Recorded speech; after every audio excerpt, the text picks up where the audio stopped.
At Citi Field in New York, the New York Mets play the Atlanta Braves.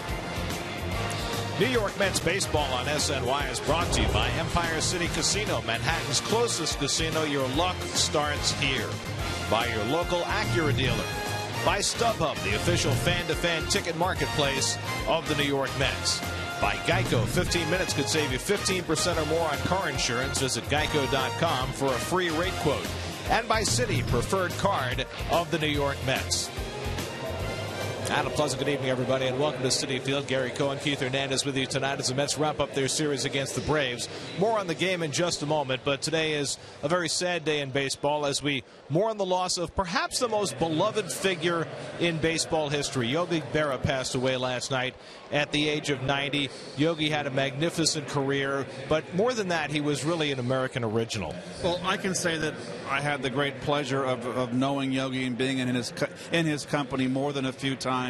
Always treated me as if I was the Hall of Famer, and he was just a above-average player. We all know what a great career he had managing the New York Mets here. He has a history with our organization. He will be missed. He had a long, beautiful life, beautiful marriage. He was truly blessed. He was known so much for his sayings. He was a quiet man who might have been the most quoted figure of the 20th century. But maybe some in this generation don't quite know how great a player he was. This was a man who finished in the top 4 in the MVP balloting for 7 straight seasons in the 1950s. 100 RBIs, 5+ times in his career. MVP 3 times. That says a lot right there. 51, 54, and 55. He broke in 46 after losing 2 years in the service. Was at D-Day in the U.S. Navy. Came up at the age of 24. The Yankees were languishing in 3rd place. His opening game was a doubleheader. The first game, he caught Spud Chandler's 19th victory, and in his first game hit his first Major League home run. He wound up managing the Yankees to the 7th game of the World Series in 1964, got fired, came to the Mets as a player-coach, and got his final 2 hits as a Met in 1965. Right, and then he became a full-time coach. I think he retired in the middle of May, and then went on to become the Mets manager in 73, and we all know about that.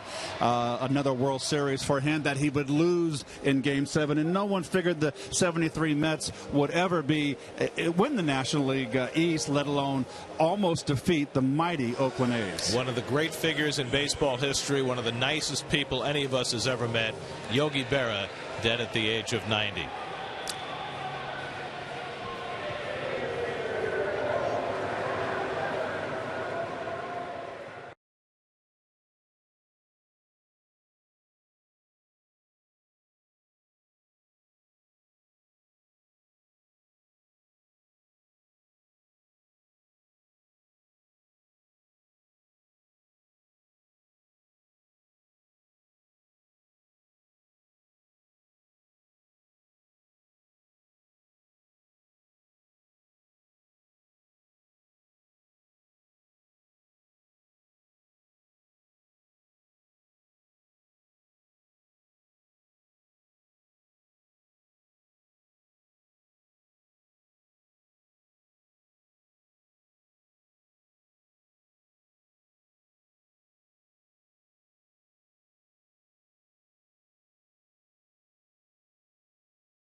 New York market. By Cadillac and by Fidelis Care, quality health coverage. It's our mission.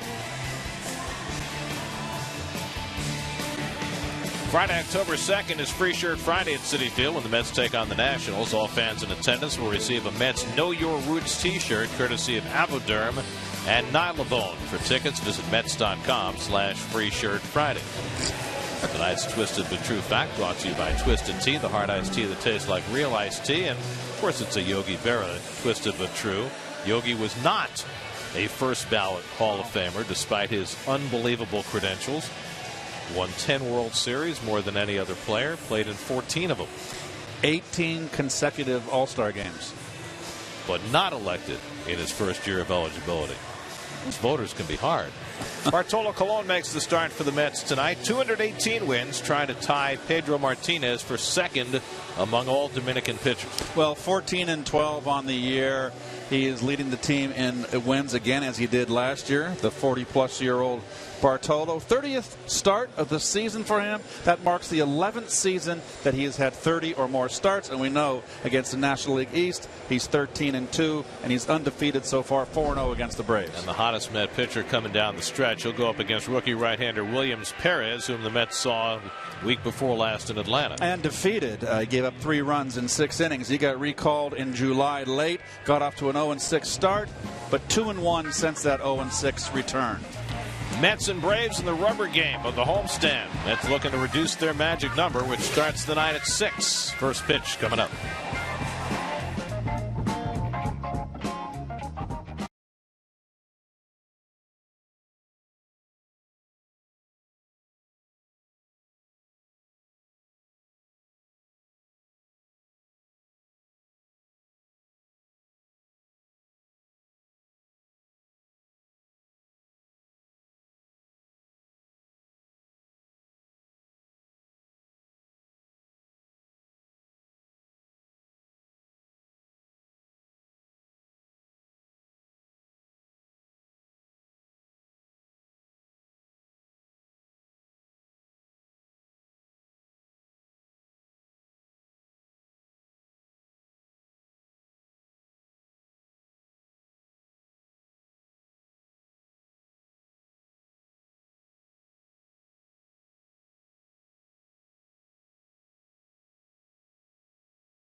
Here's your Braves starting lineup tonight. No Freddie Freeman tonight. Freddie has not looked good in this series. He's sitting out tonight. He's had some wrist issues to deal with. And so Nick Swisher will play first base for Atlanta. Braves won last night 6-2 to even up the series, and Cologne tries to capture the rubber game. Well, there's Bart. Your cheap numbers for Bart. And well, I shouldn't say that. Bartolo sounds much better. the walks. That's old news. Doesn't walk anybody. He's looking for his 15th W. What a year he's had. Got 4 of those wins in 4 starts against the Braves this year, trying to make it 5 for 5. Nick Markakis leads off, 1 for 4 last night. And Cologne's first pitch of the night is a fastball in for a strike, and we're underway. Markakis' lone hit last night was his first at bat, a base hit down the left field line. And David, from that point on, didn't cover. Kind of has not played so far in the hole. Not giving him that left field line. Well, Markakis an all-field hitter, and the Mets are playing him like an all-field hitter. And Cologne gets ahead of him 1-2. Well, David's playing it. That's in the hole, and you know, he's playing deep enough where he can cover a ball down that line that's not hit too hard. John exchanging pleasantries with Bo Porter. David can be chatty. 1-2 coming. Slap to shortstop. Ruben Tejada playing there tonight, and he takes care of Markakis for the first out of the night. And speaking of Tejada, we'll segue right into appropriately the Lexus Met defense. Same outfield as last night. Conforto, Cespedes, and Granderson. So we see gets right-hand pitchers. Tejada at shortstop hasn't played. Started at shortstop. Gary and I have been kind of wondering. The Mets getting a glove in there. Maybe Terry wants more offense since the offense has been struggling a tad. Here's Hector Olivera, who had the big hit of last night's game. He takes a call strike. In the 5th inning, the Mets intentionally walked Nick Markakis to get to Olivera. Logan Verrett fell behind him 2-0, and Olivera hit one out of sight for a 3-run homer that gave the Braves a lead they would never relinquish. The infamous 3-1 count. Hitters count. He got one yesterday and hit a country mile. Slapped down to third. Wright picks the hop. 2 down. So Cologne's gotten the first 2 on ground balls. Well, every game is important right now. And it was a must the night before, the first night after that Yankee series. It was an important win for the Mets. That's past now. Every game's important. You got your magic number down to 6. You just want to keep pushing forward. They can't catch you. If you win, you're playing these second division teams right now, Gary. You got to beat them. Mets got help last night from the Orioles beating the Nats. Orioles will have to beat Max Scherzer tonight in the middle game of that series in D.C. They have a makeup game to play there tomorrow. Nick Swisher up with 2 out and nobody on, and takes a fastball for a strike. Oh, how nice. Little commemoration to Yogi. There are Yogi Berra tributes everywhere in baseball tonight, in every ballpark from coast to coast. Moments of silence being held. Swisher, his bat explodes. Murphy throws him out. 3 ground ball outs for Cologne to start the night. Mets will come to bat in the bottom of the 1st. No score at Citi Field.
Your Geico Mets starting lineup tonight. Travis d'Arnaud, after a night off last night, back in there trying to shake a slump. Ruben Tejada gets the start at shortstop. Right in the 2-hole, and Cespedes sitting cleanup. That's what Terry ran with last night. He'll use that again tonight. Mets offense has been struggling. Just 20 runs in 8 games on this homestand. And Williams Perez, we talked about his poor start. He's been pitching a little bit better, but his overall numbers are not pretty. Sinker slider guy. The Mets beat him in that third game of the series in Atlanta, where he went 6 innings, gave up 8 hits and 3 runs.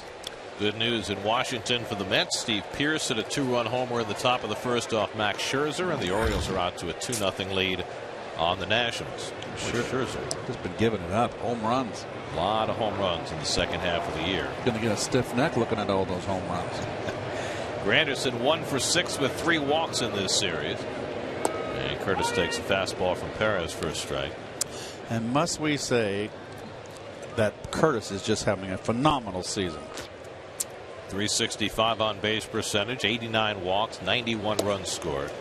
He has played like the consummate leadoff hitter he's been asked to be. And he's really grown into the role. 91 runs, 89 walks, on base percentage .365 and increasing.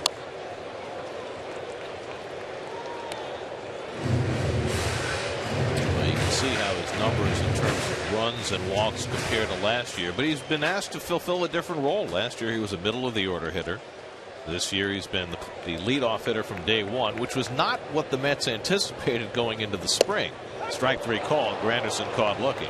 Remember, they tried to use Juan Lagares as a leadoff hitter for most of the spring, and the assumption was that's how they would roll. And then on opening day, Granderson found himself in the leadoff spot, and he's been there almost all year. Remember, when he came over here the first year, they hit him 4th. So it's been quite a journey to that leadoff role.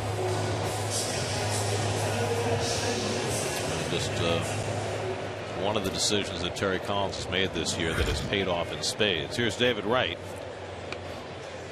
David got the Mets started last night with a home run in the first inning against Matt Whistler, who gave up little else. Perez pounding the strike zone with his sinker. Well, David got 2 hits last night, hit the ball hard twice. Watching his progress here, he's been out a long time. Broken bat flare, played on a hop by Peterson, and he throws out right for the second out. Oh, the Coors Light Bravo defense. Bourne Maben gets the start in center field. That's a first start for him in this series. Simmons, of course, the Platinum Gold Glover. Peterson at second. Swisher at first. He's been starting all in left field. Brzezinski behind the plate. Brzezinski catching all 3 games because Christian Betancourt, the young Braves catcher, has a bad thumb. So here's Murphy with 2 out. And Perez throws a fastball for a strike. Murphy's hitting 5 straight games, 8 for 17 over the 5 games. And last night moved into second place on the Mets all-time doubles list, passing by Ed Kranepool. And a weak hack at a pitch away, and it's 0-2. Ball just runs away flat. Tells you right now he's a sinker ball pitcher. He likes to throw that ball at the left-hander's hip for the inside corner strike. Be ready for that. Not overpowering. Murphy drives one to deep right center. Back goes Markakis looking up, and it's out of here! Daniel Murphy gets the Mets started with his 13th home run of the year.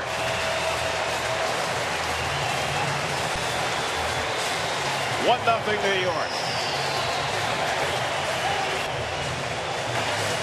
Murphy tying his career high with 13 home runs. Well, Daniel's been hitting, that's for sure. Right down the middle and down, and that's where Daniel loves it, and that's where you're going to get hurt. And Perez pays the price. Beautiful hitting by Daniel, who's really been down the stretch here. Daniel's been pretty steady, very steady. Now Cespedes takes inside. I knew it was gone soon. You got to give a little bit of I know you're calm. You're making the call, Garrett. You got to have a little drama, but I know you knew it was out too. You're way ahead of me, Keith, as always. That Mets home run means $2,000 for an NYC community partner, courtesy of Citi. You could just do the game by yourself. He hit that one a ton. Cespedes, 3 hits on Monday night. Took an 0 for last night. Did not run to first base on a strikeout when the ball went to the backstop. Heard some boos. Yes, he did. Really for the first time since he's joined the team. I was actually glad that the Mets were savvy on that. That's the 3rd time he's done it this year.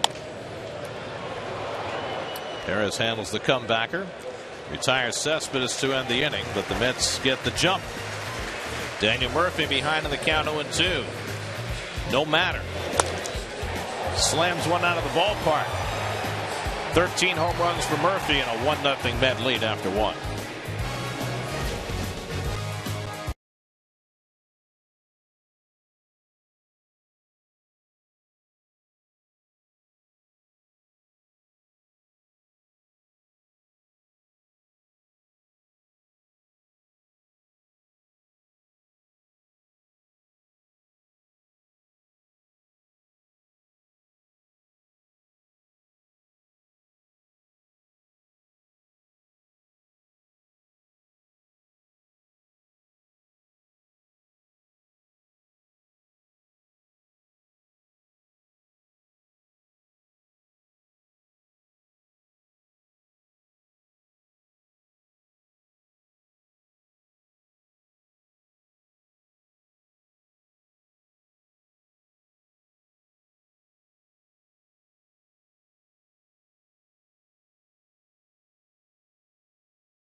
Second inning, A.J. Pierzynski leads off against Bartolo Colon, has been staked to a 1-0 lead. Pierzynski 3 for 8 in the series. Pierzynski, Simmons, and Peterson against Colon, who's doing a little housekeeping on the mound. And Pierzynski pops one up. Conforto in shallow left. 1 away.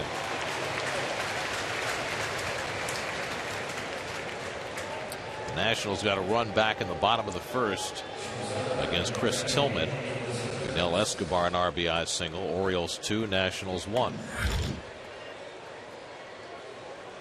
Here's Andrelton Simmons, who has had great numbers against Bartolo Colon. 11 hits in 20 career at bats, a .550 batting average against Colon. Simmons, who has hurt the Mets all year. Mets have done a better job against him in this series. He's 1 for 7. And he takes off the plate for ball 1. You know, all the talk about Yogi and his offensive numbers, which are awesome. You don't hear a lot about his defense, Gare, or his way he handled the game. Duda with the tag. That's the second out. Well, Casey Stengel referred to Yogi as my assistant manager on the field. I read an article. Yogi wrote an article in the New York Times, I'm going to say 10 years ago, and it was about how he handled the different pitchers. It was the years, was he around when Rashi was there? Or was it the Chief? Allie Reynolds. Allie Reynolds, yes. and that group, Whitey Ford. And he wrote about the 4-man rotation and how he had to handle them each differently. And it was such a wonderful article. And I remember I ran into Yogi, and I said, Yogi, I read that article you wrote in the Times. It was just fantastic. And his eyes lit up. He said, thanks, Keith. He goes, it was tough. That was each guy was different. Whitey was wanted to throw all breaking balls, and I really had a tough time putting a handle on all four of those guys. I just thought it was a fantastic article. Toward the middle, Murphy on the back end throws out Jace Peterson. Malone finding an easy time of it early, 6 up and 6 down. 1-0 Mets in the second.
Postseason is with MLB.com at bat, the #1 app for live baseball. Enjoy live look-ins, highlights, replay reviews, scores, StatCast, live radio broadcasts, and more. Download MLB.com at bat for your smartphone or tablet now. Your data-strong fan of the game, brought to you by T-Mobile. Lucas Duda leads off in the home second. It's been a struggle for Duda, 0 for 5 in this series. Now 6 for 39 in the 13 games since he came off the disabled list. His average for the year now under 240. Been pitching Lucas upstairs, up and in, and it's been a broken record of pop-ups and fly balls.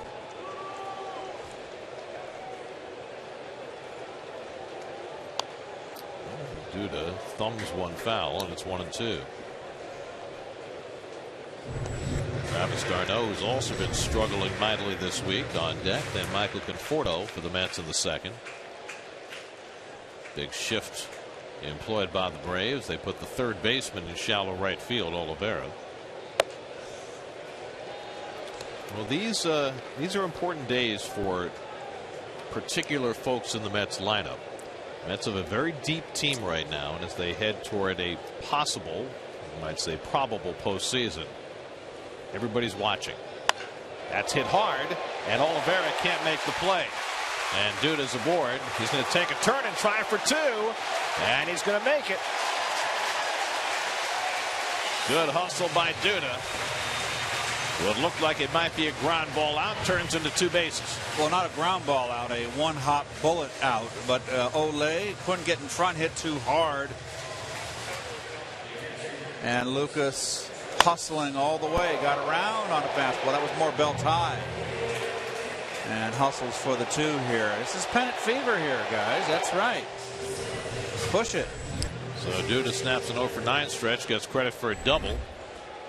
Oliveira, this is part of the problem with these shifts, right? You take a third baseman and you put him in shallow right field, He's totally out of position and did not approach that ball particularly well. Well, you're getting balls that are in the outfield. You don't practice those. What are you going to do? Well, as an infielder, you're used to playing balls off grass and then dirt. When you play on the outfield like that, it comes grass, dirt, grass. There's got to be a difference in how you handle those hops, right? The one good thing is on the grass, you're not going to get a bad hop. Darno shoots one at the middle for a base hit. Duda will be held at third as Maben gets it in. So Travis d'Arnaud, who had been 0 for his last 18, snaps that with a hard hit single, and the Mets in business. First and third, nobody out. That's a good sign because he's really been struggling, d'Arnaud, who was red hot for a long time, and you can't stay hot forever, and he just kind of hit a cold spell. And that off day, clear your head, you watch, you don't have the pressure. Well, that's pressure. You just don't. You can relax. You don't have to have 4 at bats. And there it is right there. And I always love him going up the middle and using right center field. So the Mets with a 1-0 lead and a chance to add to it with Michael Conforto at the plate. First and third and nobody out. Conforto 2 for 8 in the series. Duda at third, d'Arnaud at first. Another guy I love using the opposite field is Conforto. Hit a home run to the opposite field the first game of the series. Pops up the first pitch. Olivero waiting for it to come down and grabs it in fair territory for the first out.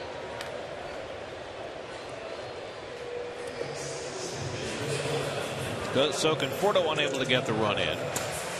And now Ruben Tejada hitting 8th in the order tonight. Well, nothing drives a hitter more crazy than have an easy RBI with a runner on third base, less than 2 outs, and you don't get him in.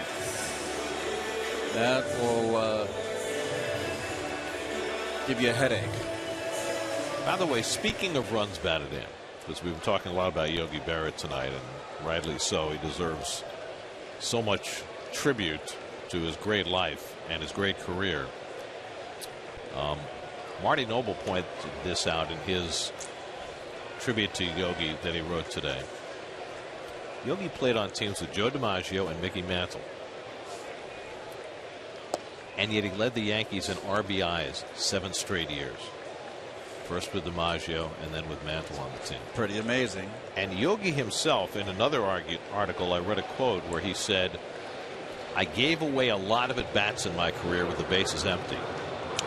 But when there were men on base, I was a different guy." And one of the best, the great clutch hitters of the game, great bad ball hitter. Didn't walk. Would he be able to play in today's game? But I thought that was a really telling quote, particularly in light of the fact that you now have people who look at the game differently and feel as though every at bat is the same. But here's one of the greatest players who ever played who says, "I had an entirely different approach with men on base. I didn't give at bats away the way I did when there were bases empty." And I thought that was telling in light of the way some more statistically minded people now look at the game. This is a guy who played it at the highest possible level, telling you it's just not that way. Well, I couldn't agree more. The toughest at bat was leading off an inning in the middle of the game, early in the game, for me, because you had to come in and rush into the dugout, get yourself prepared, get your bat, and you didn't have an RBI chance. Tejada shoots one the other way for a base hit. That chases in Duda. d'Arnaud will go to third. Ruben Tejada with an RBI single, and it's 2-0 New York.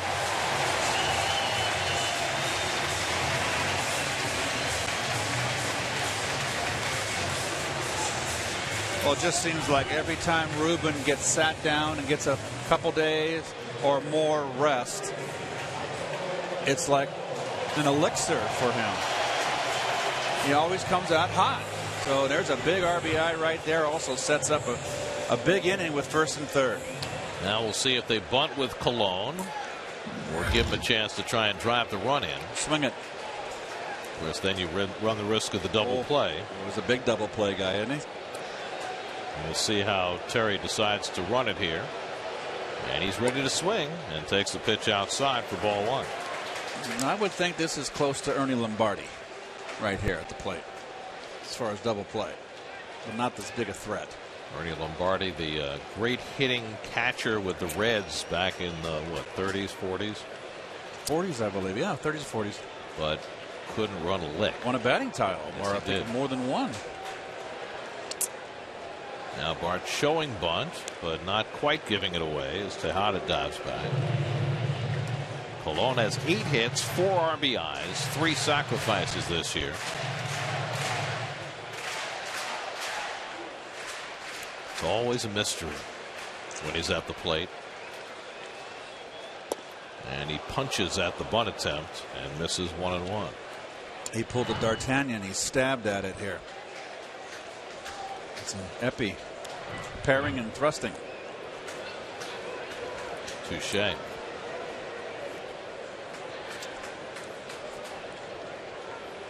wonder how Touche evolved. Didn't it start as ouch? Bunted nicely by Colon. That'll get the runner to second. There are no holds at third as Tejada moves up. 1 unassisted on the sacrifice, his 4th of the year. It's a round of applause for a sac bunt. Everything he does earns a round of applause. And he takes such good care of his bat. Watch. He doesn't throw it to the ground. Look at it. He cradles it.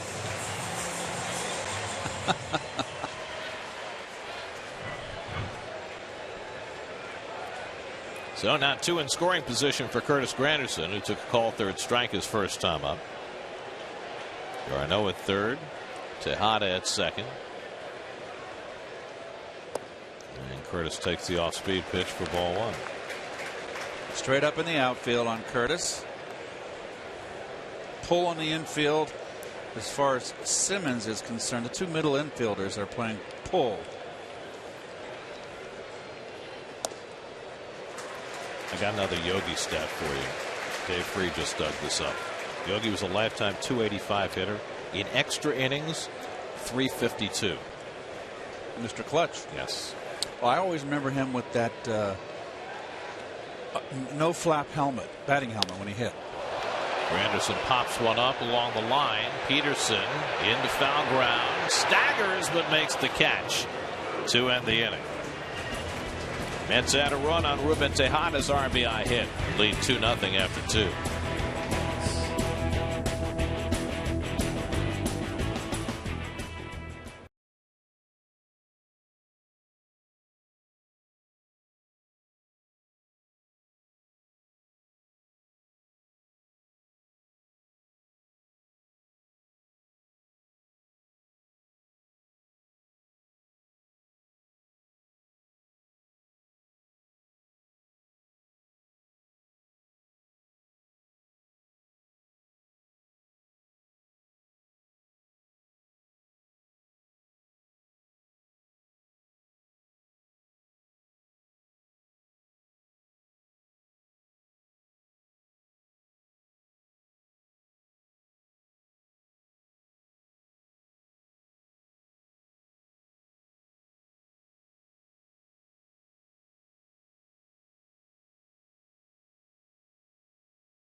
Audi dealers in the uncompromised Audi A3 sedan.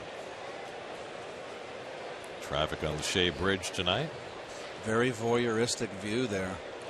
Only 3 regular season home games remaining for the Mets after tonight. That's that final series of the year against the Nationals. Let's start a road trip in Cincinnati tomorrow night. Cameron Maybin takes a strike. Maybin 0 for 4 in this series. Mets didn't see much of him in Atlanta because he had a corneal abrasion in 8 games since returning from that eye problem, he's just 3 for 24. Maben had been having a very good year up until that point. Yeah, I would think if you have eye issues, it'd be difficult. There's Tejada right there, easy play. Sorry to do the play-by-play here. I thought you did a wonderful job. Yeah, we tried that once before this season. Oh, we should tell the folks. I thought it went very well. I had a nice time doing that. We should tell the folks what we saw. We were watching in its entirety the TV broadcast of the 52 seventh game of the World Series, Yankees in Brooklyn. With Red Barber doing the commentary. Yes, we got through the first inning, and then we had to, of course, prepare for the game, so we're totally prepared for you out there, folks. So you took away from our fun. Well, it was part of our preparation because we were going to talk about Yogi, and Yogi was prominent. The Yankees won that game 7. That was Eddie Lopat. Eddie Lopat and I can't think of it. I always forget his. What was Black's first name? Joe Black. Joe Black. Yeah, how can I forget that? Williams Perez, the on-deck batter. 0-2 to Bourne. The sinker misses 1-2. Well, there you go. Well, think about this. Yogi Berra won 10 World Series as a player. That's actually not right. The Cardinals have 11 now. Right. So that's not quite up to date. But you understand the point. Yogi won more World Series than any teams other than the Yankees and the Cardinals.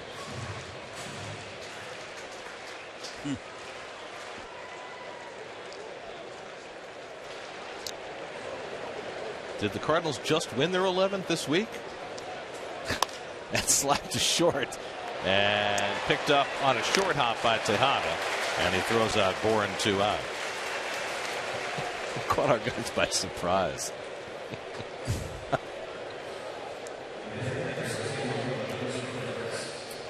Well, so 8 up and 8 down for Cologne. 7 ground balls among his 8 outs, much like Nice the other night. Started out getting ground ball after ground ball. Now face his opposite number, Williams Perez, who's 2 for 26 in his rookie season.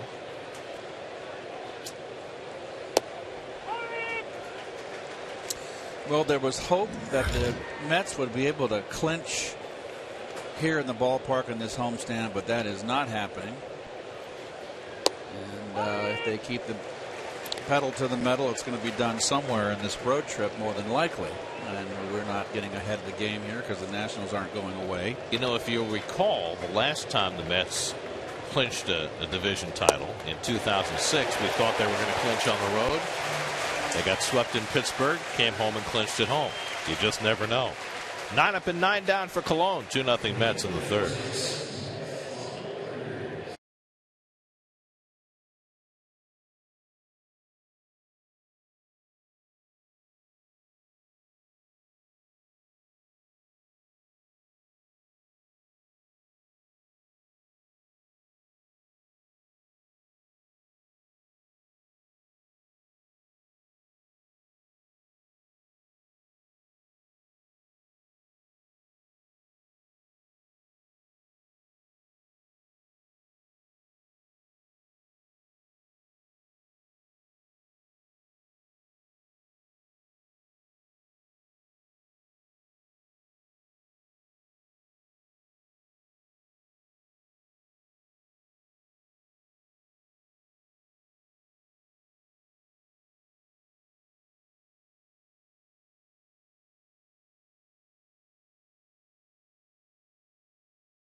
want to thank the Yankees and the Mets, the only two organizations in baseball I worked for. And last of all, I want to thank baseball. It has given me more than I could ever hope for. And I hope that when I'm through with this game, I will put something back. Thank you very much. Yogi Berra's Hall of Fame acceptance speech, complete with Yogiism. I want to thank all the people who made this day necessary. I thought the great thing that he said was, "I want to give something back to the game," and he certainly did. What a great figure here in New York, managing both teams, Yankees and the Mets. He's an icon. David Wright leading off in the home third inning. You know, in a year, in an era where there's so much celebrity and pseudo-celebrity, whatever you want to say, Yogi truly was an icon here in New York. Well, and really coast to coast, and you know, he became a ubiquitous pitchman in his post-playing days. Yoo-hoo was a big one. Aflac later in his life.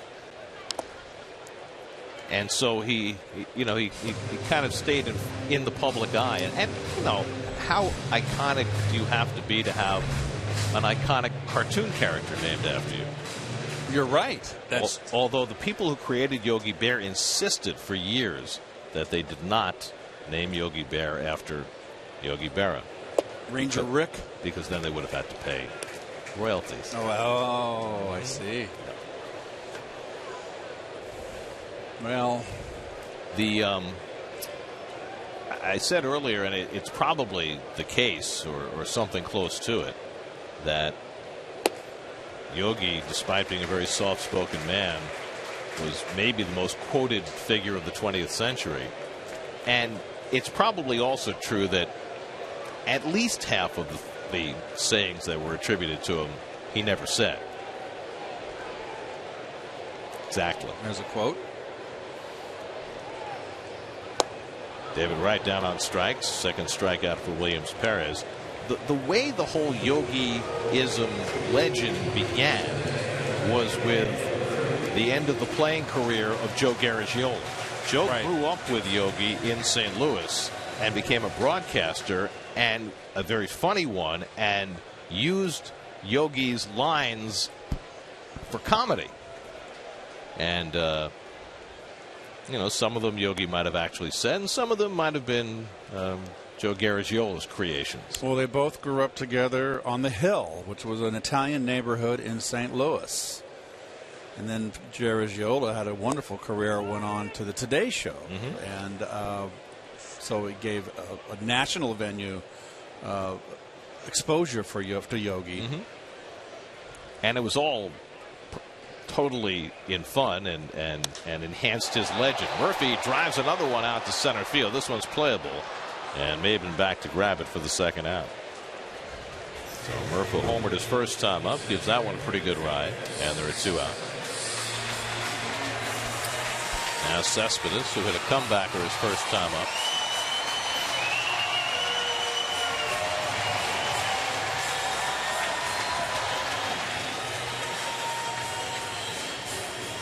Yoenis has the sleeve back on tonight. Well, he's been a little bit of a, he's getting his hits here and there, but hasn't gotten hot, like raging hot again, as yet. Has not scored a run or driven in a run in his last 7 games, and that's fine. He was so doggone hot at the right time for this ball club. This club wouldn't be here if it wasn't for him. He laces that one into the gap, and that'll go all the way back to the wall.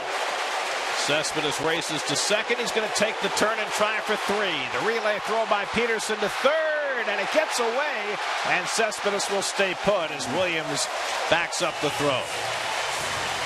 6th triple of the year for Yoenis Cespedes. Well, I've always told you he probably is the fastest guy in the Met team outside of Eric Young, and I'd like to see that race. And this might be a little ill-advised. 2 outs, stretching the triple. You're already in scoring position. But the hustle and looking for maybe to spark this ball club. If that throw didn't hit him, they might have gotten him at third base. He turns the corners and the bases razor sharp. No big bend. Good job by Perez to back up that throw. Otherwise, Cespedes could have scored.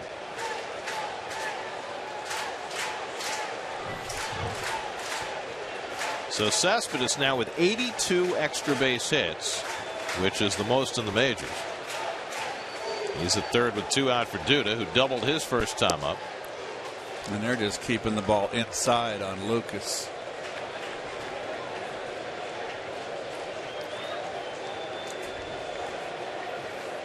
Cespedes now with 6 triples, 4 of them as a Met, and all of them in the last 4 weeks.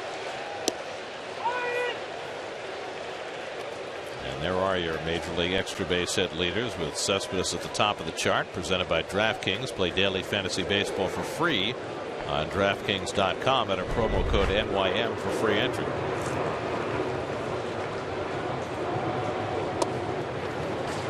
Two and one to Duda, and Travis d'Arnaud on deck. We're in the third in Washington. Orioles 2, Nationals 1.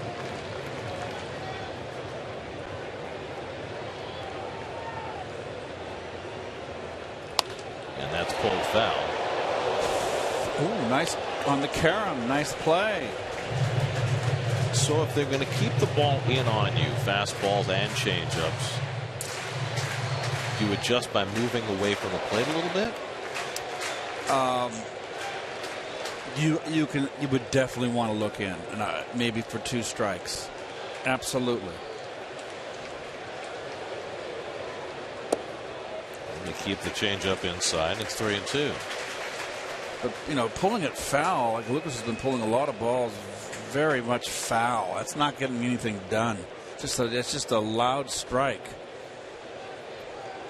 So it's typical, you know, play him to pull, pitch him to pull. So they got the big triangle shift on him, and they're going to pound him in and just say, hey, try to drive it through us. They lead that one away, and Duda lifts it to left. Bourne should outrule, but he does to end the inning. So at triple, Cespedes left at third. Still 2-0 Mets after 3.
For Slow Motion is brought to you by your Mercedes-Benz Tri-State dealers. Visit them on the web at searchmercedes.com.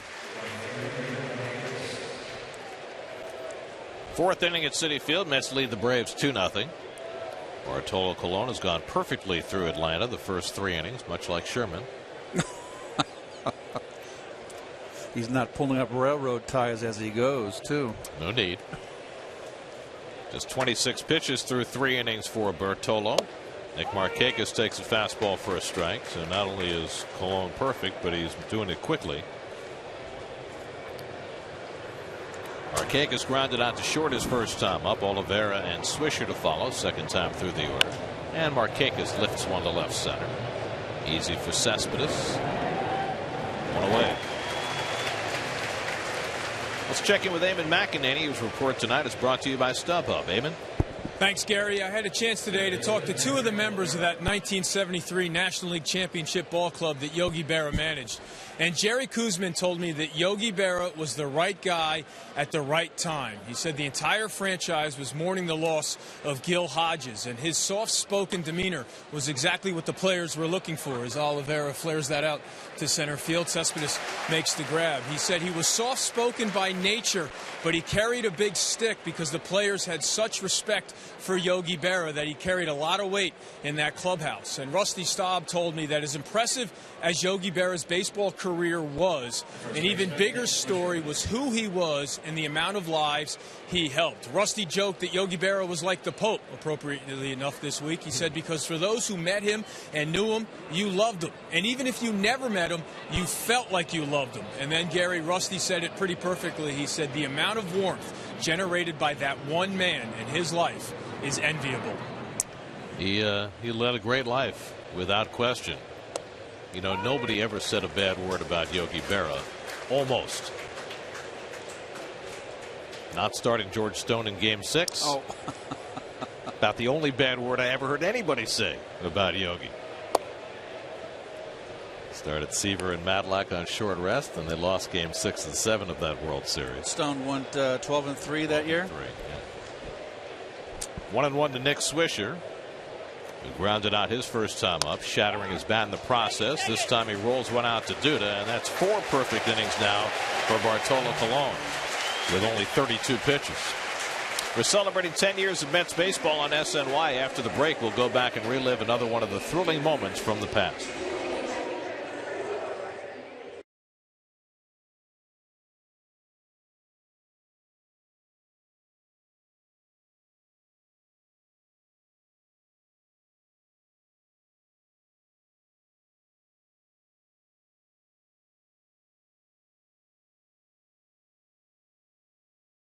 What happened September 18th, 2006, brought to you by Pepsi.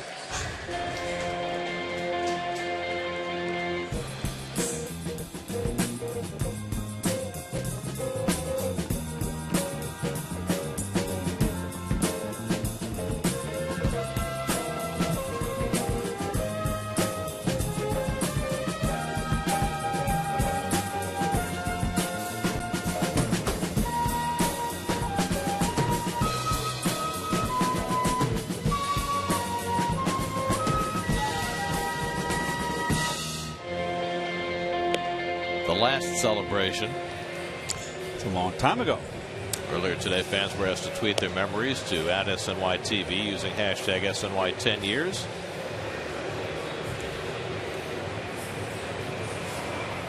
It's nice to see Chris Cotter and Julie Donaldson in that celebratory clubhouse representing SNY.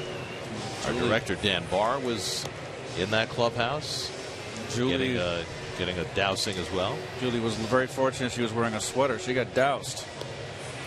It's hard to be in a celebratory clubhouse and not get wet, get champagne or beer spilled all over you, whether deliberately or not. What's the old Tim McCarver line? Don't ever wear your best suit to a clubhouse celebration. Travis d'Arnaud will lead off for the Mets in the home 4th inning. Mets with a 2-0 lead. It'll be d'Arnaud, Conforto, and Tejada for the Mets against Williams Perez.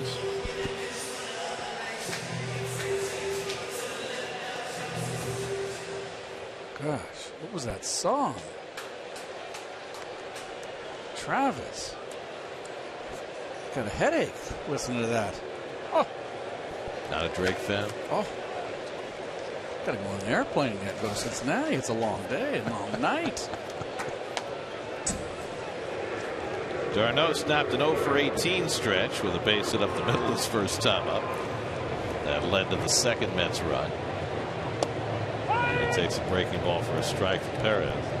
Williams Perez, just 24 years old, rookie season. He was on the disabled list for a month in July with a foot injury and struggled after coming back, but has hit his stride late in the season. Pitched much better over his last several starts. 2-0, 2.89 ERA his last three, including that start against the Mets, and no decision in Atlanta. That's line and another base hit for Darno. What a difference a day off makes. 2 rockets off the bat of Darno. One up the middle, and this one pulled. Belt high fastball running in, quick hands.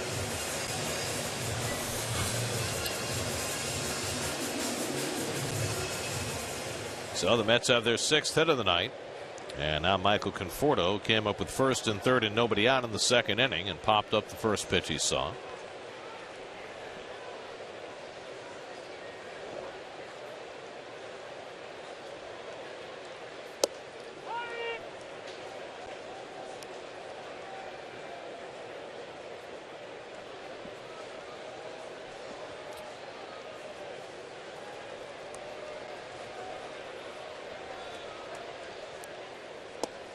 The Mets came into the night having scored just 20 runs in the 8 games on this homestand.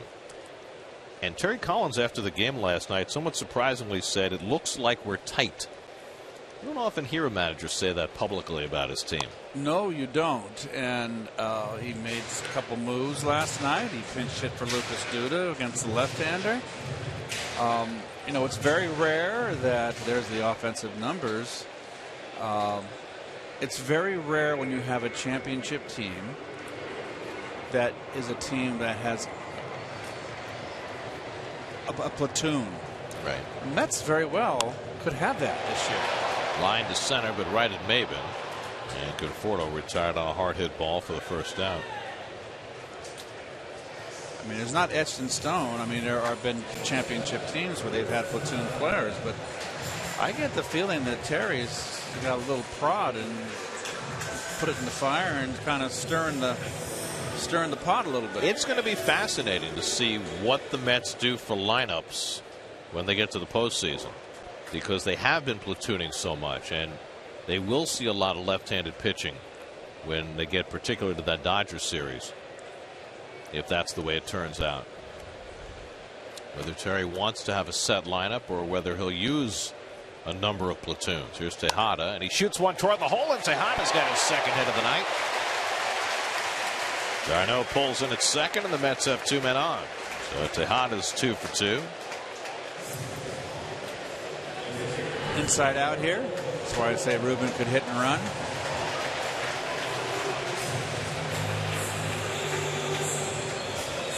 And Ruben gets a couple days off, and he comes back fresh. So Colon, who successfully sacrificed his first time up, will probably be asked to do it again. Terry was asked about whether he'll be platooning in the postseason a few days ago. And his implication was, well, we're not going to have as many bench players in the postseason as we have now. So they've got not only lineup decisions to make, but roster decisions, whether they want to have those players who would support a platoon. Yeah, right now the Mets have 12 players on the bench, and he's not going to have that luxury. And okay, if you want to platoon and overload a right-handed overload lineup against left-hander, well, then you're not going to have any right-handed bench.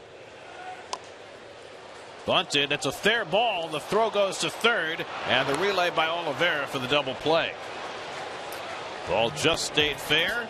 Pierzynski pounced on it, and the 2-5-4 double play ends the inning. Still 2-0.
against the Redskins, plus a breakdown of what to expect from Steven Matz tomorrow night in Cincinnati on Loudmouths tomorrow at 5:30 only on SNY.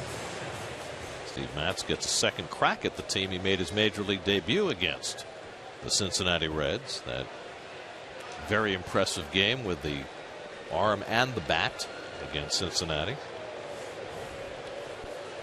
A.J. Pierzynski leads off in the 5th against Bartolo Colon, who's retired the first 12 Braves tonight. Pierzynski flying to left his first time up. Colon has gone through the first 4 innings with just 32 pitches. 12 up, 12 down, only 1 strikeout. Pierzynski, Simmons, and Peterson for the Braves in the 5th.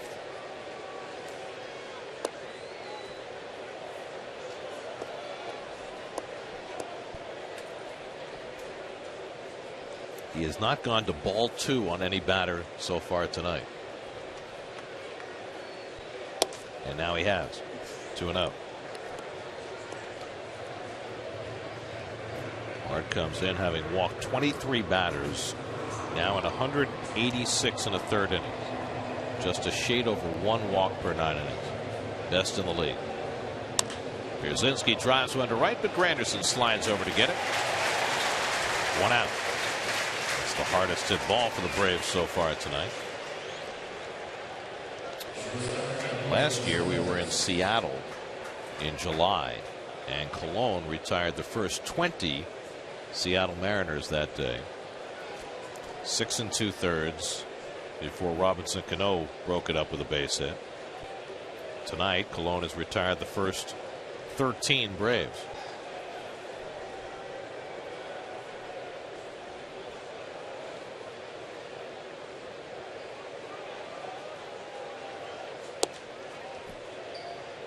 Simmons, who has been his nemesis, grounded out to third base his first time up.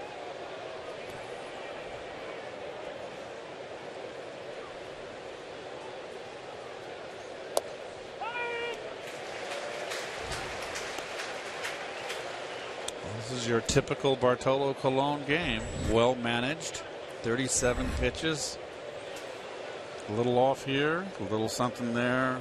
Corners here, knees there. He's good. Gets another ground ball. Tejada comes in to get the easy hop, and there are 2 out. Well, Colon hit a bit of a wall late July, early August. Looked like, you'd never know at age 42. Looked like he might be done. But boy, has he hit his stride down the stretch. His last 6 outings coming into tonight, a 1.21 ERA, and he's been nothing short of perfect so far tonight. And he's won ball games, going for his 15th tonight. Chase Peterson grounded out his first time up. We've talked a lot about Mets lineup and roster formulation for the postseason, but what about this guy? Everybody seems to be assuming that the 4 young pitchers are going to be the starters for the Mets in the postseason. If Bart finishes the season as the Mets' hottest pitcher, can you leave him out of a postseason rotation? There's still starts to be made by Matz. Matz hasn't come back to full form. DeGrom has been pushed back a few days. He's going to pitch this weekend in Cincinnati. I think the jury's still out, Garrett. Well, I think DeGrom is a lock. Oh, of course. But the jury's still out where Colon is going to fit into this. Well, whether he will. I mean, I think, a month ago you would have said there's no way he's on the postseason roster. Now, it's hard to judge. 1-2 coming to Peterson. And a tapper past the mound. Tough play. Tejada coming in. And Peterson beats it out for the first Braves hit of the night. Just a little tapper past the mound. And Peterson, the first man to reach against Colon after he retired the first 14. Out of the strike zone, little slap.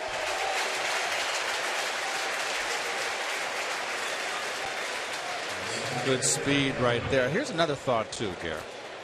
With Harvey, if he's going to go 5 innings in the playoffs. I don't think that's going to be the case. You don't think it's going to be the case? I do not. Okay. I think you got to have Bartolo ready for long relief. And I think he would fit that role. Well, particularly if Carlos Torres is still ailing. Now, Carlos made an appearance Sunday night against the Yankees, but that calf is still a concern. And he and Sean Gilmartin have been, the guys who can give you the length out of the pen, or Logan Verrett could fill that role. Hey, everybody's got 2 more starts. Suppose Neese throws puts another 2 great starts together. It just is, a whole lot can happen. Yep. Well, John comes off a terrific start the other night against the Braves, and everybody's been kind of writing him off as far as his postseason status, but there's a lot of moving parts here for this team. And the fact that the younger starters have struggled late in the year raises even more issues. That's popped up by Maben. Murphy retreating, and that retires the side. So the Braves get their first base runner on an infield hit for Peterson. 5 scoreless for Cologne, and a 2-0 Met lead.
And analysis plus up to the minute news as Steven Matz goes in tomorrow's opener against the Reds in Cincinnati on Mets Blog, presented by Citi, part of the SNY.TV blog network.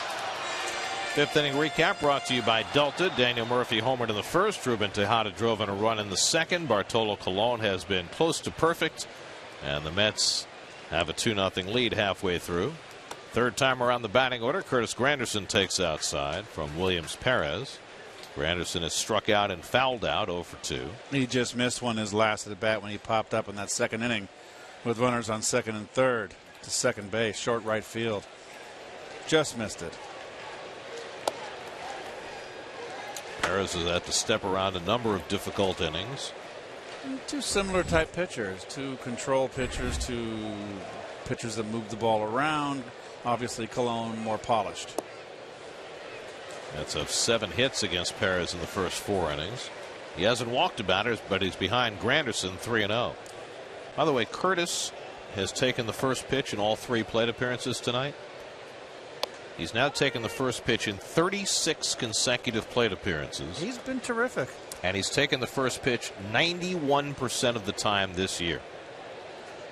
Second highest in the majors. Cranks that one in the air to center, but playable for Maben. Just missed another one, Garrett. He's really grown into this leadoff role. New York Mets baseball on SNY is brought to you by DraftKings. Play daily fantasy baseball for free on DraftKings.com with the official daily fantasy partner of the New York Mets. Enter promo code NYM for free entry.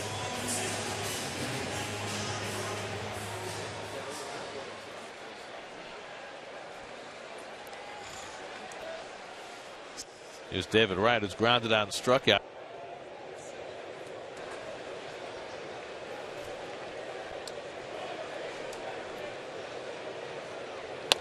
Comebacker. Perez goes halfway, tosses halfway. 2 out. Well, the Mets have a chance with a win tonight to get the magic number down to 5, and if they get a fortunate Washington loss, down to 4.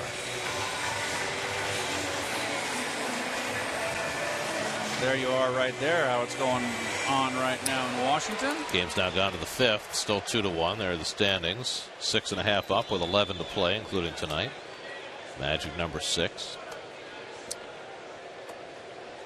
Daniel Murphy got the Mets started tonight. Crashing one over the fence in right center. 0-2. Yeah. Only the second time in his career that Murphy's hit a home run on an 0-2 pitch. First time was in 2009. 0-2 fastball, wanted to get it to sink. It did not sink. It stayed in the middle of the plate.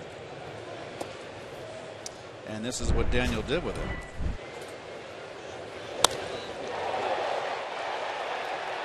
Well struck.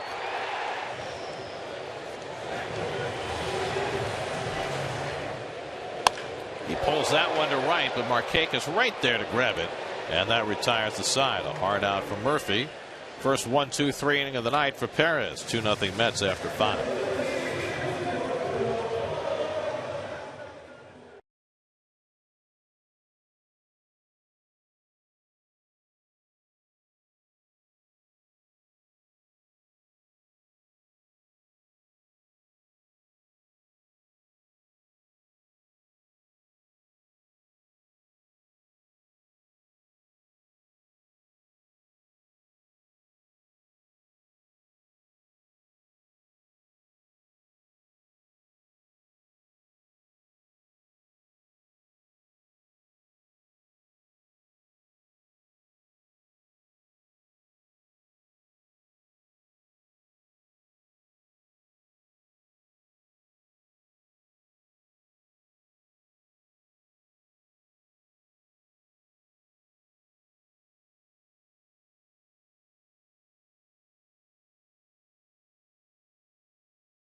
Colon has been fabulous.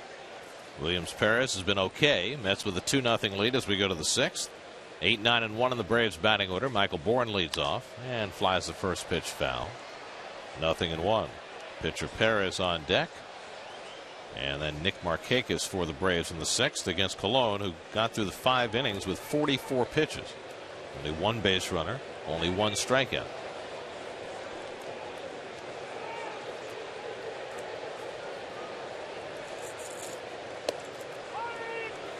A comfortable 0 for 4, Gary. You walk back when the game's over and you got an 0 for 4 and you go, how'd that guy get me out? The way this game is going, it could be a comfortable 0 for 3. 1-2 to Bourne.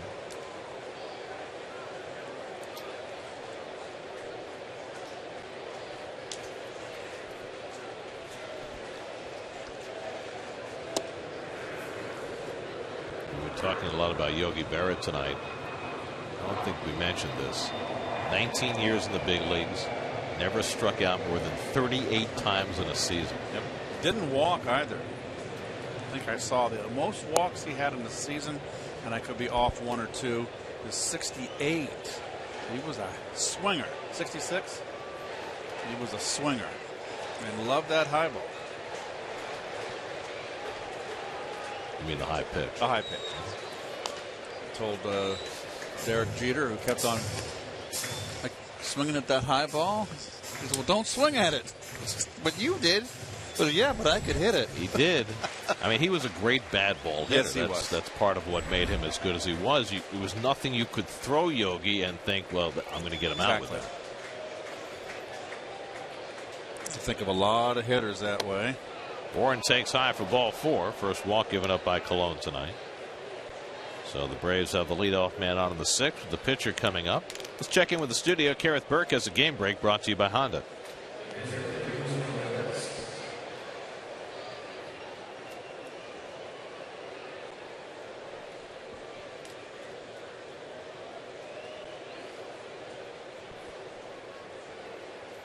Max Scherzer is settled in after giving up that 2-run homer.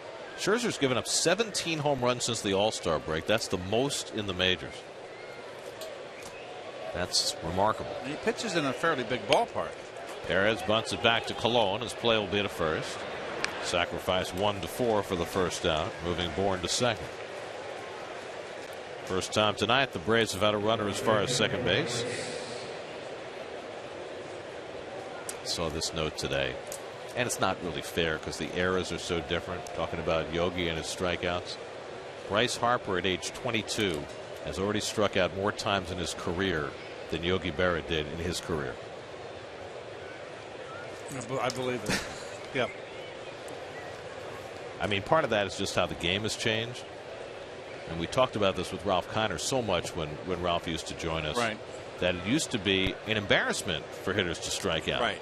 Now it's viewed as just another out. Here's Markakis, who grounded out and flied out 0 for 2.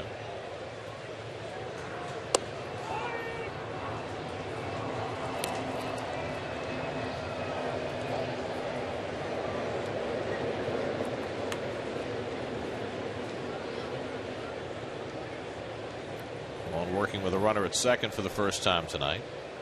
And Bourne always a threat to run. Not the base stealer he once was, but he'll still swipe him. He can still go. Markakis shoots one through the hole, a base hit. Bourne will be held at third as Conforto gets it quickly in.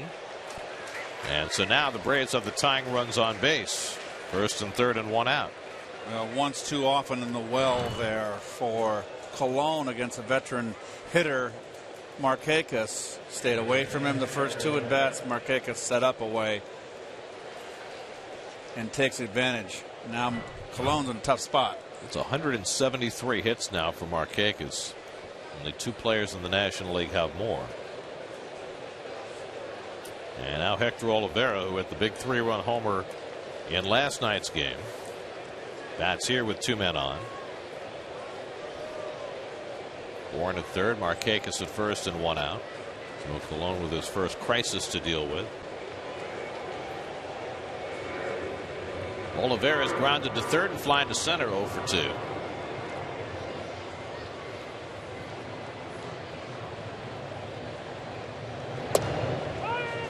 Colon sinks one in for a strike.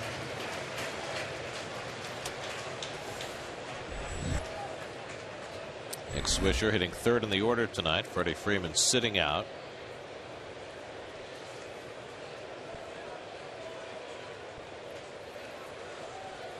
Oliveras with the big 3-run blast last night. Dangerous hitter, but can be pitched to. He's a free swinger. Big strong kid. Big broad shoulders. Barrel chest. 30-year-old rookie from Cuba. Cubs have 2 of those. The Braves have 2 of those. Adonis Garcia, also 30 years old, from Cuba.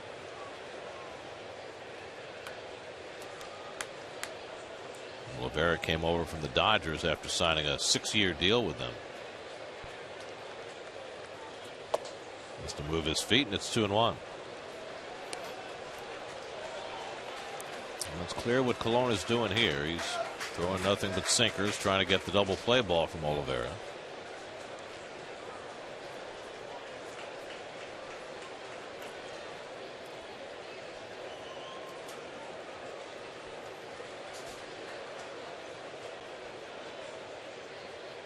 Two one coming, and he chases the slider. 2-2.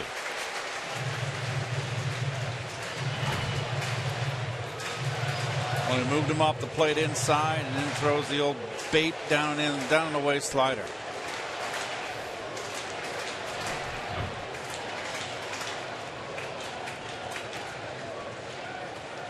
Colon struck out only one tonight.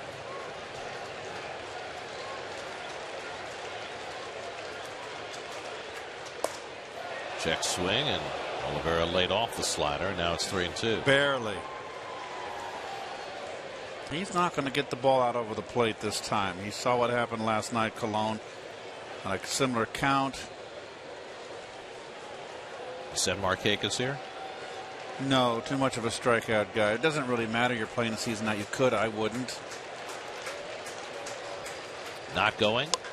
Oliveira lifts it to left. Not all that deep. Bourne tagging at third. Conforto's got it. Bourne is not going to try it. And there are two out. And rightly so. Well, Conforto has earned a lot of respect in a short period of time. Bourne's got great speed, but was not going to challenge Conforto. And he comes in with his momentum coming forward. Doesn't matter. He gives David a long hop. Prevents the runner from advancing at first to second base. He's hit every cutoff man he's thrown to the right base. Last night he picked up his 6th outfield assist, all since August the 18th, which is the most in the majors in that span of time. When he first arrived, most teams' scouting reports were that he wasn't a particularly good left fielder, but the scouting reports have changed in a very short period of time. Not what I've seen. There were the initial reports, and then there's the reality of Michael Conforto's 2 months in the big leagues. It's been very different. He has been outstanding in the outfield. Now Nick Swisher with first and third and 2 out. Grounded out twice tonight. And goes after the first pitch fastball, 0-1. Well, all Swisher's been trying to do the whole series is uppercut, pull, home run. And he hasn't been very successful in this series. 1 for 10 in the 3 games. Bourne at third, Markakis at first with 2 out. And Colon now ahead on Swisher, 0-2. This is a guy Colon's had trouble with in the past. Swisher came into the night 7 for 15 with 2 home runs against Colon. But he's gotten him on a couple of weak ground balls tonight. Shattered his bat first time up.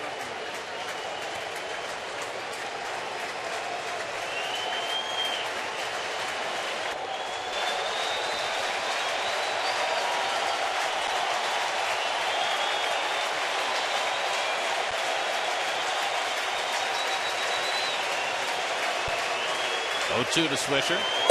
Too high. Oh, Bartolo knows to keep the ball up on Swisher. Low ball hitter. And you can throw him the dead fish turnover and get him to roll over like he has his first 2 at bats.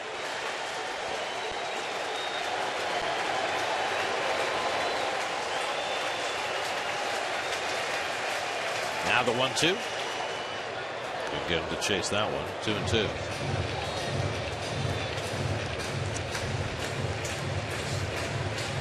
Colon retired the first 14 batters tonight. And an infield single by Jace Peterson in the 5th broke that up. A walk and a single here in the 6th. Providing him with his first dicey situation.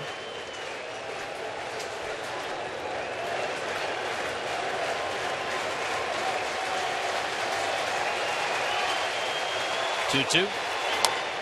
Slow ground ball. Murphy has to charge. He was playing deep. Gets there in plenty of time to throw out Swisher. And Colon able to put another 0 on the board in the 6th. Works out of his first crisis of the night to keep the Mets up 2-0.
Cabana Bay Beach Resort. Plus, attend the VIP grand opening of Universal's newest dining experience, NBC Sports Grill and Brew. Just go to facebook.com/SNY for your chance to win. Tonight's Verizon trivia question, a Yogi Berra theme. Yogi won his third MVP in 1955, who were the 4 American League catchers to win the award since 1955. American League catchers. American League catchers, 4 of them since 1955 to win MVP honors. Chew on that. Or ice cream. Yoenis Cespedes leads off in the home 6. Cespedes drove a triple to right center his last time up. And takes a strike from Williams Perez. I got 2 of them in mind.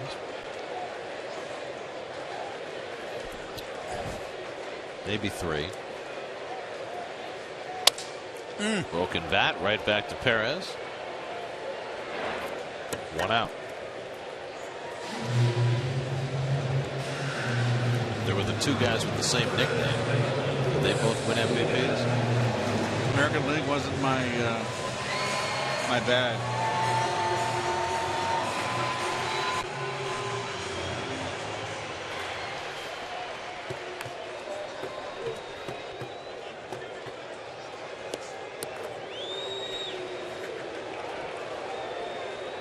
Lucas Duda 1 for 2 tonight, and that goes to the backstop. Was there another Yankee catcher that won a World Series? Won an MVP? I think so. Really? Okay. 2 Yankees? Okay. I have 1. Right, I know 1. I know thought the other one too. Off the plate, 2-0 to Duda. So there's 2 more that are not in pinstripes.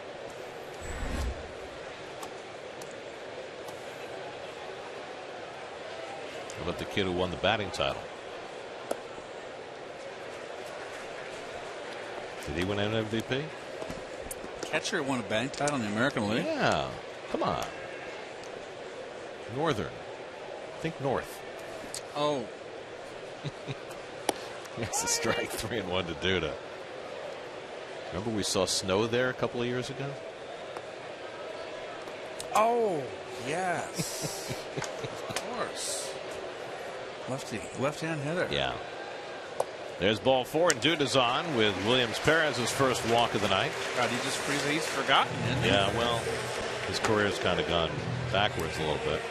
But his team is only 2 games out of a postseason berth right now. Actually, a game and a half now after the Astros lost this afternoon. That was a huge win, by the way, today for the Angels. They held on to beat Houston 6-5, and they're just a game and a half out of the wild card, as is Minnesota.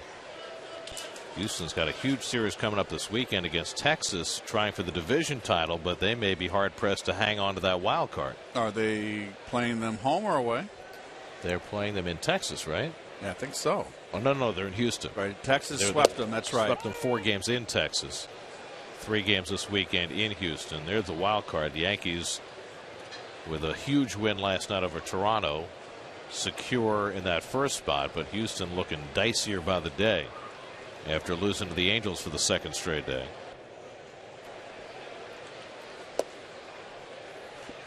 One and 1 to Darno, who's 2 for 2 tonight. Single to center in the 2nd, single to left in the 4th after an 0 for 18 stretch. Michaelkin 4 to 1 deck. Duda at first and 1 out. Darno swings through the fastball, 1 and 2.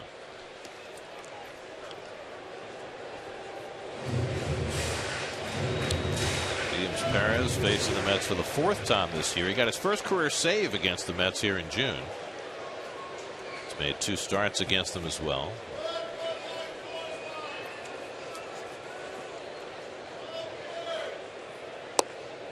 That's just off the corner. 2-2 to Darno.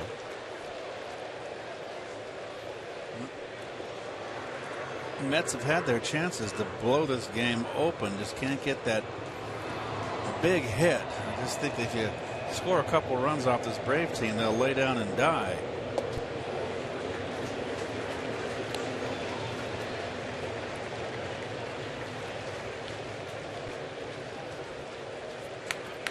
Full count to Darno with 1 out. Perez has walked 1, struck out 2. Where's Ronnie going this weekend? I think he's got that Texas-Houston game. Oh. Fly ball center field. Easy for Maben. That's right. He gets to see the pumpkins. The pumpkins, right. Let's answer our Verizon trivia question. 4 American League catchers have won MVP since Yogi. So you got Pudge Rodriguez, Joe Mauer, and Elston Howard and Thurman Munson. There you go. The 2 Yankees and the 2. Elston only Howard. 1 Pudge, not 2. And Gary mentioned about Yogi. Yogi sandwiched in between what he was 51, 53, 54.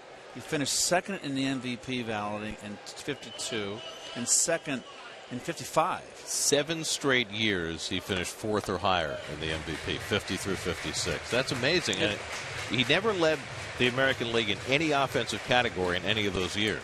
So it's a tribute to how highly regarded his field leadership was as a defensive player. Nats tie up the Orioles 2-2. Wilson Ramos an RBI double to get them even. You know, while Yogi was winning those 3 MVPs for the Yankees in the 50s, Roy Campanella was doing the same with the Dodgers. He won in 51, 53, and 55. The Dodgers won it all in 55. Had Mark Sperry up in the Atlanta bullpen. Well, of course, Barry Bonds has won the most MVPs. 7, right? I don't think anybody comes close to that. Comebacker. And that retires the side. We go to the 7th at Citi Field, 2-0 New York.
It's been a brilliant late season run by Bartolo Colon. At one point through 31 consecutive scoreless innings. He's got 6 scoreless tonight. And a 2-0 lead as we start the 7th. A.J. Pierzynski leads off against Colon. Pierzynski has the hardest hit ball for Atlanta tonight, lined out to right in the 5th. Good and change. So Colon starts him off speed. The old-fashioned Met homies, huh, Gare? Pinstripes. No piping. No Mr. Med patch. No stripe down the pant leg. Hit hard. That's a base hit for Pierzynski. So a leadoff base runner for the Braves for the 2nd straight inning. Your Coldwell Banker home field advantage. The Mets are only 3-5 on this homestand, but it's still been a great year at home, by far their best since starting to play here at Citi Field in 2009. They kind of broke the ice in 2014. All those years where they couldn't win at home and had struggled. This particular group, that's ancient history now. This is going to be the Mets' first sub 500 homestand of the season, which is pretty amazing. Got to be careful here with Simmons. He's been a Met killer. I just hate giving up that right side of the infield. Realize that Murph has got to play double play depth, but gosh, I just don't like giving up that much of the right side of the infield. Simmons has grounded out to the left side twice. He shoots that one down the right field line, but foul. Nice bare hand play by the ball boy. Ball boys have had a great year. They've been good.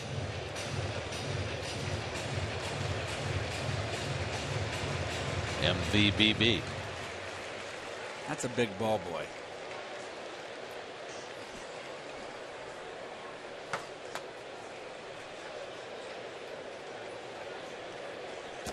It's almost a ball dude.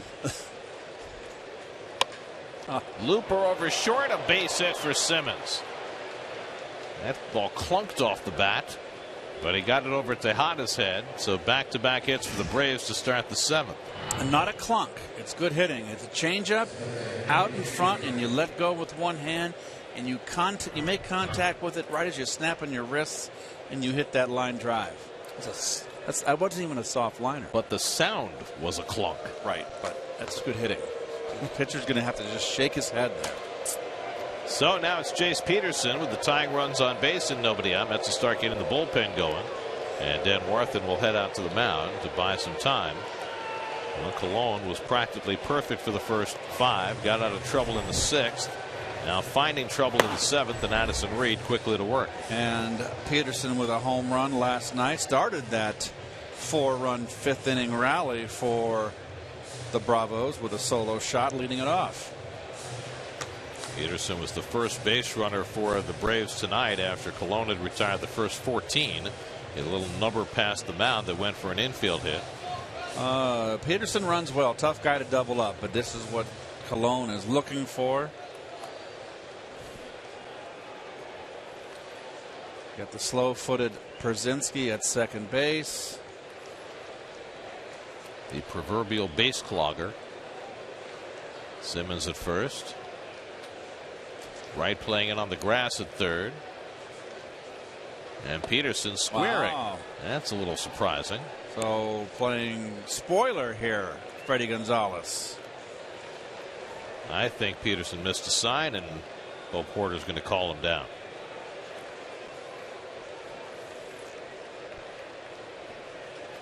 Swing the bat.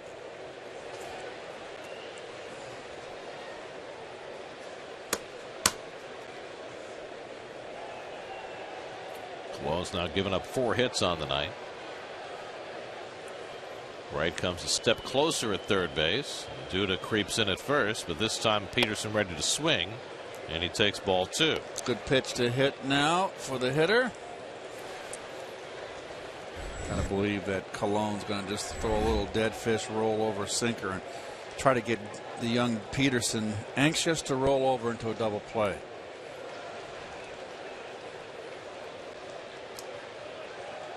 Peterson hits it in the air to center, not deep. And Cespedes comes in to grab it, 1 out.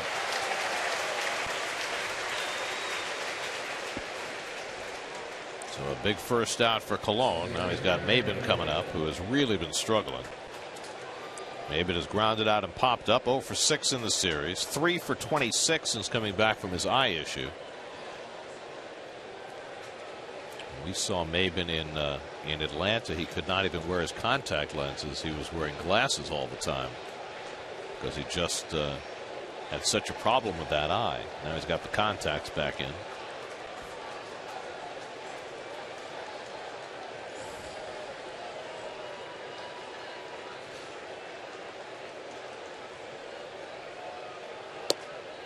And Colon picks off the outside corner, 0-1. He's really, and I'm talking, you should never use pronouns. I'm sorry. Colon has really painted the outside corner with the right hand against the right hand hitters.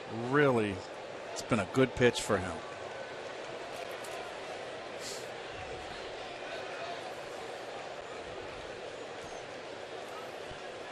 Maben lines one, pass due to a base hit. Pierzynski will have to stop at third, and the Braves have the bases loaded with one out. Well, decision time for Terry Collins. Is Reed ready? And here comes Terry. He's not going to wait around. So Colon, who got off to a fantastic start tonight, has given up 5 base runners in the last inning and a third. And he will exit, and Addison Reed will come in. Kirk Neuenhuis is coming in as well as the Mets make a double switch.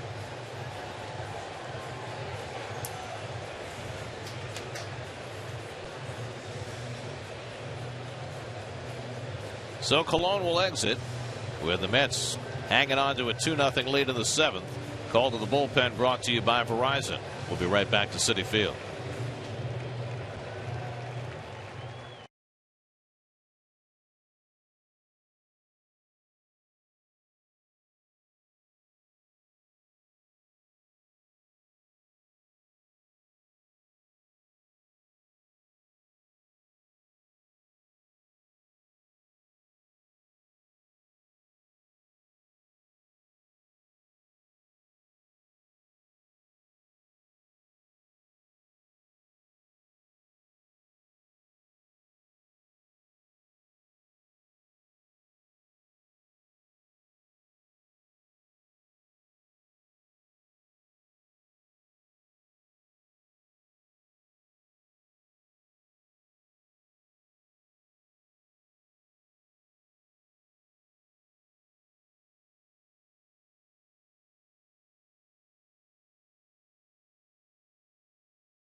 Kirk Neuenhuis into play left field. He'll bat 9th. Addison Reed will hit 7th as Conforto comes out. Well, Reed's done a terrific job, but this is a real tight spot here.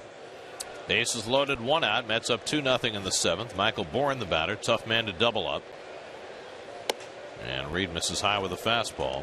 Reed pitched in the opening game of the series Monday night. Worked a 1-2-3-7. David Wright playing on the cut of the grass. I'd like to see him move back. Reed from the stretch when he gets to the belt and starts to break home. Move back, cover more ground. There's no squeeze here with the bases loaded. Pierzynski a slow runner at third, and Bourne tops one foul.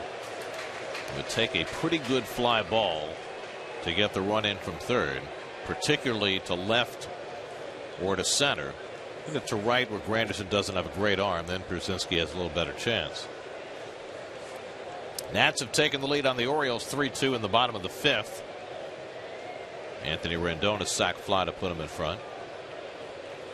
1-1 to Michael Bourne. And the fastball misses low, 2-1.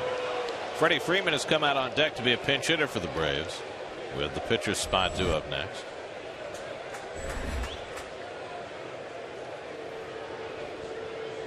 Pierzynski at third, Simmons at second, Maben at first, and 1 out. Bourne is 0 for 1 and a walk tonight.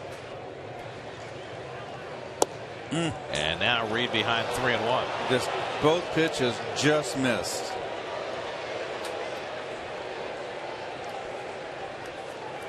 Well, a long way to climb back in a tight spot. 3-1 to Bourne. And he walked him. Oh. No, it's strike 2. Bourne had tossed the bat away. Thought it was ball 4. Paul Schreiber says, come on back. It's 3-2. Wow. And Freddie Gonzalez is hit since.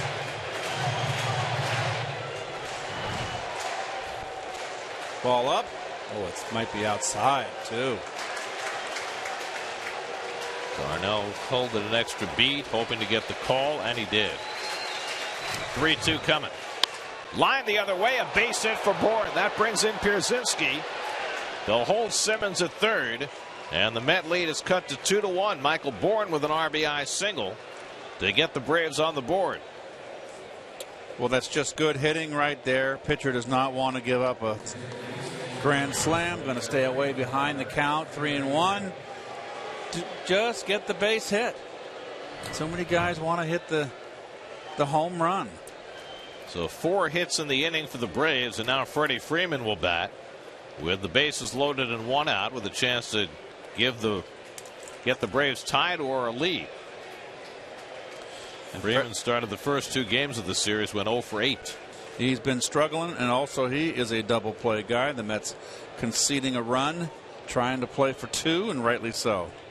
Freeman has not pinch hit much in his career, just 2 for 15 career pinch hitting.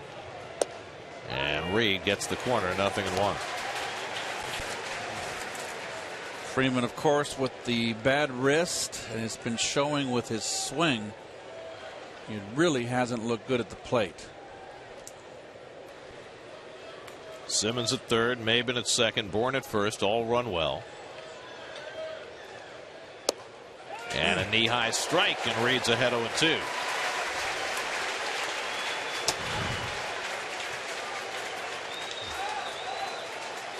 Knees in black.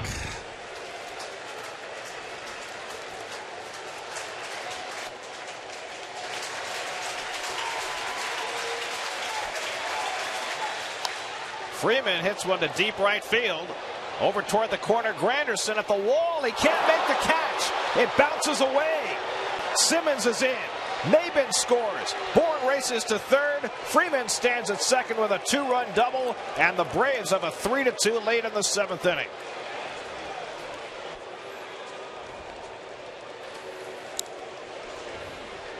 I don't know what Michael Bourne was doing as the back runner with the bases loaded. He should have scored on this ball. This was an 0-2 fastball. Granderson ran out of room. Three quarters of the way up. And look at Bourne on the right of your screen. Why is he tagging? He's got to be 3/4. And as a result, he doesn't score, and Freddie Freeman almost didn't get a double out of it. Freeman almost passed him as he came by first base. Now they're going to walk Markakis intentionally and load him up for Hector Oliveira. Mets tried the same thing last night, and it didn't work. Oliveira wound up hitting a 3-run homer after Markakis was intentionally walked. Ooh, there you go. Freeman sliding off the bag. Magic carpet ride. He was looking over at Bourne, giving him the evil eye. And that's why he almost hurt himself. Cost me 3 ribeye steaks. So the Braves with 3 runs home in the 7th, all charged to Colon. So the book closed on Bartolo. He's now on the hook in this game, a game that started so well for him. Addison Reed has come in and faced 3 batters and not retired a single one. Michael Bourne, an RBI hit. Freeman with the 2-run double, and now the intentional pass to Markakis. So now Oliveira, the 8th man up in the inning. He's gone 0 for 3 tonight. There's nobody up behind Reed in the Mets bullpen. You got the switch hitting Swisher on deck. Comebacker, chance for 2. Darno with the turn. In time for the 1-2-3 double play. Side retired.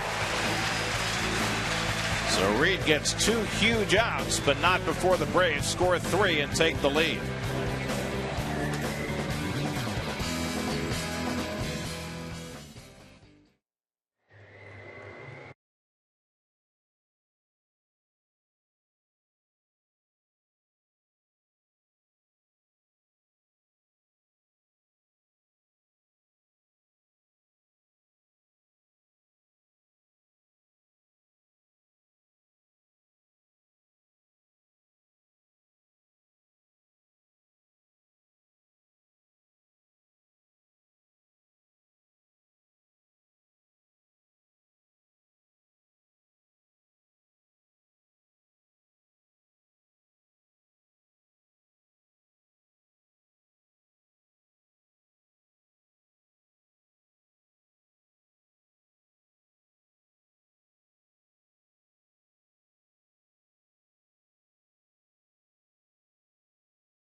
today and guarantee yourself access to Mets 2015 postseason tickets. Purchase tickets online at Mets.com/deposits. Freddie Freeman, after pinching a 2-run double to give the Braves the lead, stays in at first base, and the new pitcher, left-hander Matt Marksberry, pitching for the second straight night.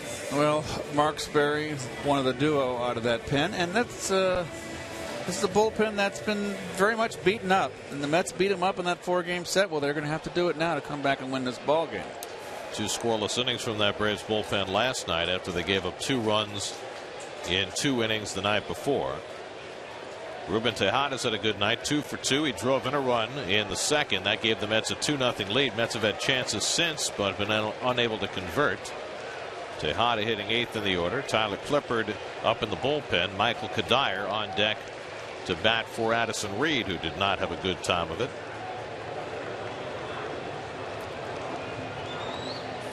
Marksberry faced 2 batters last night. He got Murphy to pop up with a couple of men on, and then he walked Cespedes before he exited. Kadire on deck. Well, Kadire pinched hit. That's what marked his exit last night. Kadire pinched hit for Duda.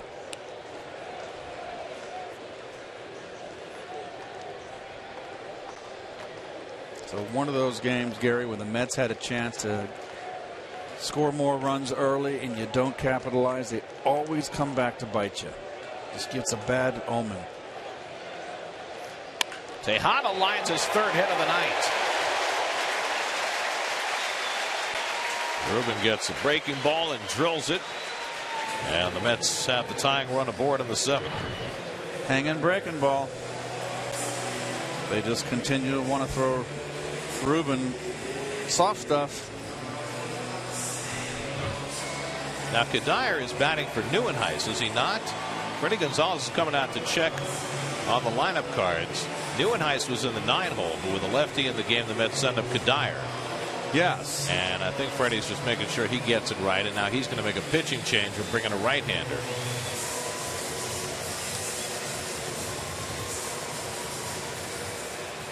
Brandon Caniff looks like he's going to come into the game, and here he comes. So Freddie Gonzalez managing to be the spoiler here. Well, that's his job. Mets have the tying run aboard in the 7th. We'll be right back.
Nats have gone in front of the Orioles. That game is in the 6th inning.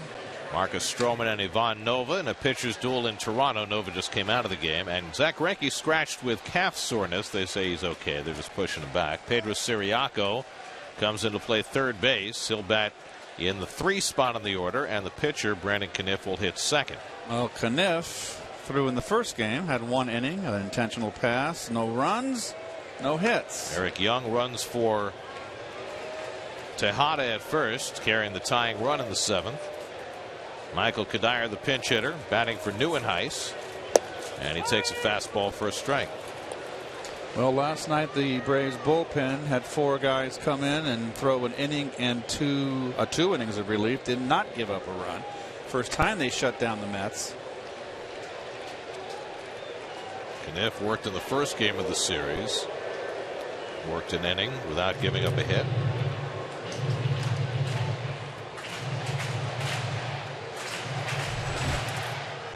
Curtis Granderson waiting on deck.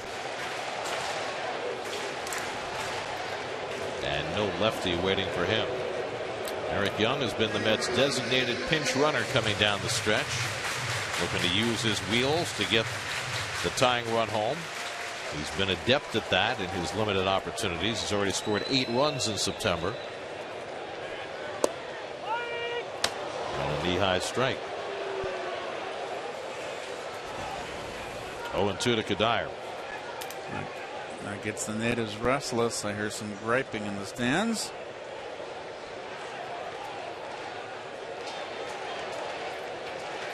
Not a huge lead for EY, and he just got the hand back in. That was close. Almost got him leaning the wrong way.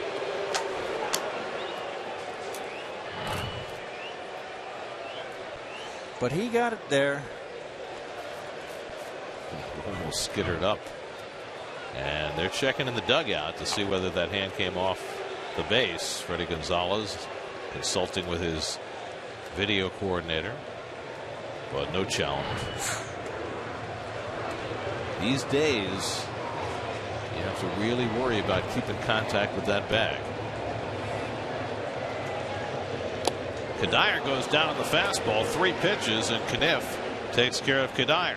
1 out.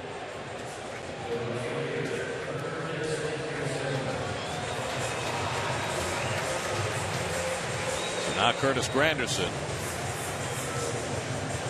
Curtis is 0 for 3 tonight, 1 for 9 in the series.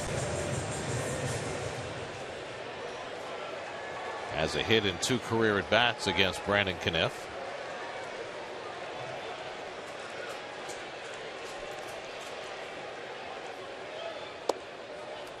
We've seen teams play Curtis in full shifts. We've seen teams play Curtis straight up. Braves are more of a straight up unit.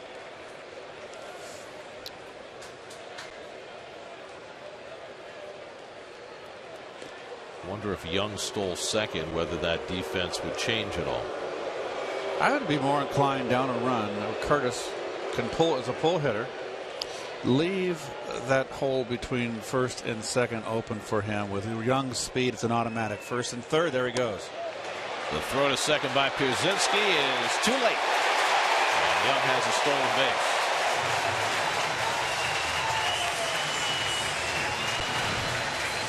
Not a great jump here. If this throws on the mark, they may have him, Gary. But it's to the right side, left side of second base.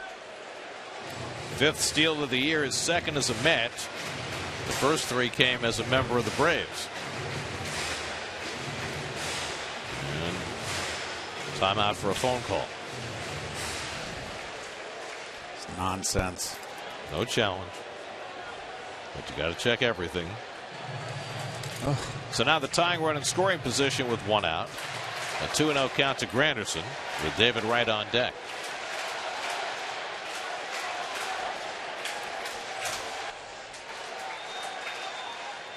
And Curtis takes ball 3.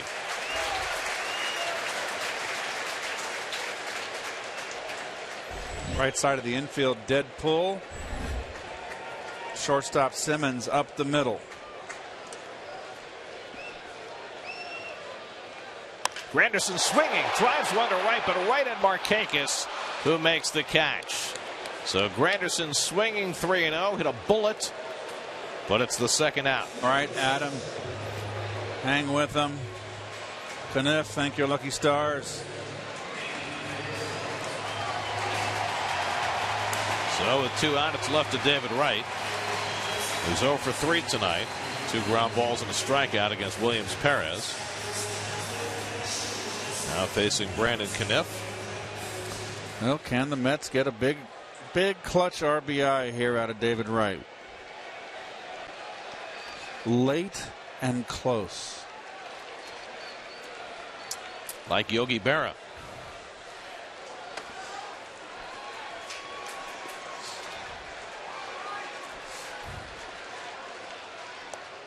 Backhanded by Pierzynski, ball 1.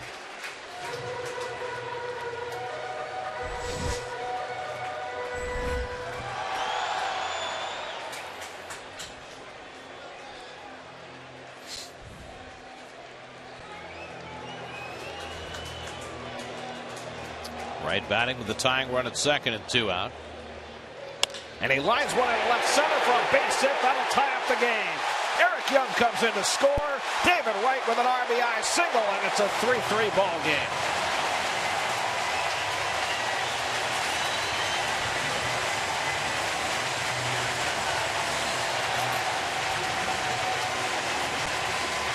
Well, there's a clutch hit David's been looking for. He's starting to come on offensively.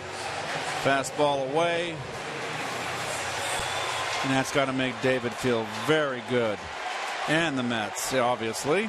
Big stolen base for Young. Big base hit for David Wright. And the Mets get back even in the 7th. Now Daniel Murphy, who opened the night with a home run. And he flares one to left. That might fall. Coming over is Bourne to make the catch. And that retires the side. But the Mets get back even after the Braves took the lead in the top of the inning. The captain with a 2-out hit. 3-3 going to the 8th.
In to play shortstop after Tejada left for the pinch runner Young, who stays in to play left field.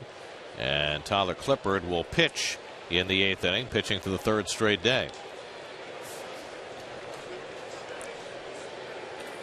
Well, they announced the batting order with Clippard hitting 7th and Flores 9th rather than the other way around, which doesn't make a whole lot of sense.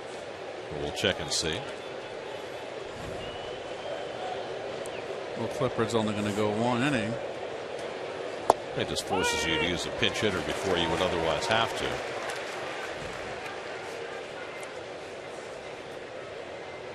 Pedro Ciriaco leading off in the 8th inning, took over at third base in a double switch in the last half inning.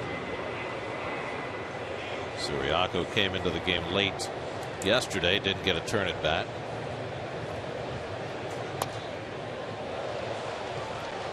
Clippard quickly ahead 0-2. These have not been easy times for Tyler Clippard. He worked a scoreless inning after a leadoff hit on Monday night. Came back last night, oddly, with the Mets behind in the game, and gave up the 2-run double to Adonis Garcia in the 9th inning that broke the game open.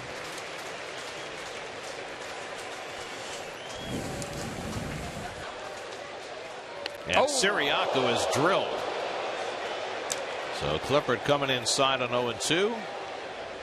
And the Braves have a leadoff base runner.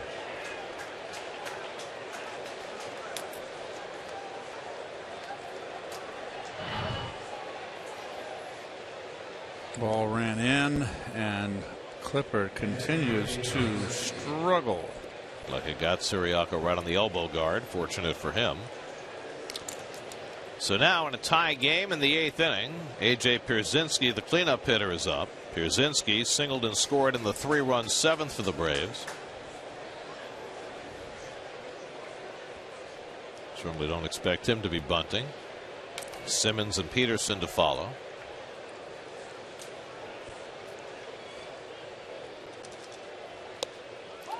And a fastball strike to Pierzynski.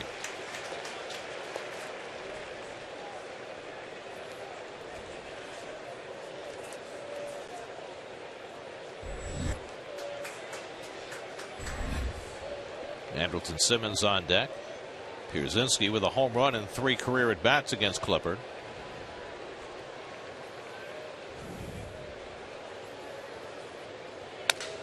Hits one down to first, caught out of the air by Duda, and Ciriaco alertly able to scramble back. Well, nice base running by Ciriaco. He should read this, but we've seen a lot of young base runners get doubled off there. Pierzynski broke his bat, didn't hit it hard. Ciriaco not only getting back, but getting back to the back of the bag, so that Duda had no chance to tag him. So 1 out and 1 on, and now Simmons, who's 1 for 3, singled and scored in the 7th.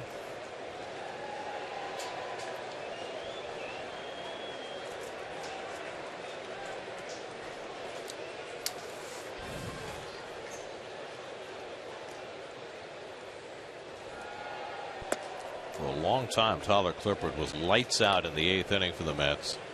After being acquired from Oakland through the month of August, Clippard had a 0.60 ERA. September, 7.59. So it's been a very different stretch for Tyler Clippard. Let's need him back to that August form in a hurry. Simmons hits a double play ball. Murphy with the flip. Flores with the turn. Double play. Side retired. Just what the doctor ordered for Tyler Clippard. A 4-6-3 double play to get him through the top of the 8th. Mets and Braves still tied at 3.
Tomorrow night, the Mets are in Cincinnati to open a 4-game series against Joey Votto and the Reds. Our coverage begins 6 o'clock tomorrow night right here on SNY. Yoenis Cespedes leads off the home 8th and takes a high breaking ball from Brandon Caniff. Cespedes a triple in 3 at bats tonight. Duda and d'Arnaud to follow.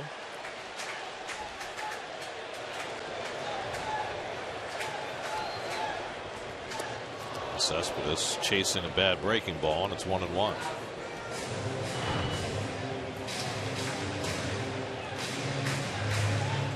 Tough one to lay off, and we see Cespedes doing that a lot. See how he falls back on his back leg out in front.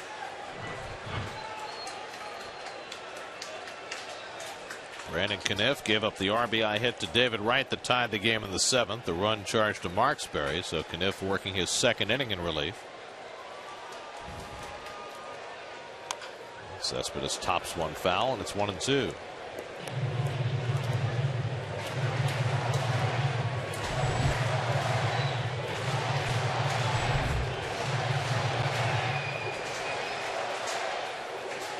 Cespedes has hit 17 home runs as a Met. 6 of them have come from the 8th inning on.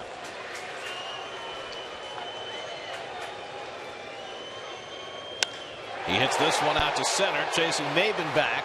Turns around and makes the catch. Maben misjudged it, turned back the other way, and was able to make the recovery for a tough first out. Oh, he got caught backpedaling too. That ball starts bouncing. Just right there. Good recovery. That's a great view from behind the fence. That's a leadoff trip right there if he doesn't make that play. Well, quite an athletic play to make the recovery there by Cameron Maben. So 1 out in the 8th. And now Duda, who's doubled and walked tonight, 1 for 2.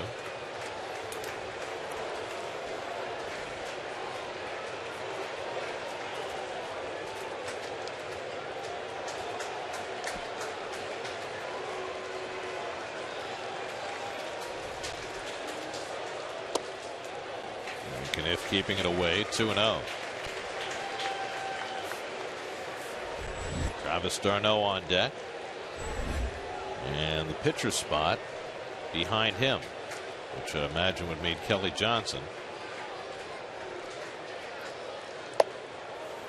Now it's 3-0 to Duda. Lucas really started that front foot early that time, way too early.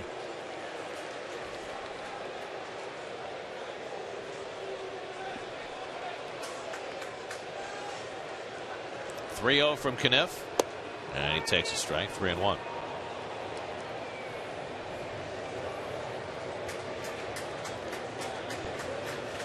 Kelly Johnson, bat in hand, probably 2 batters away. 3-1 coming, and Duda fouls one off.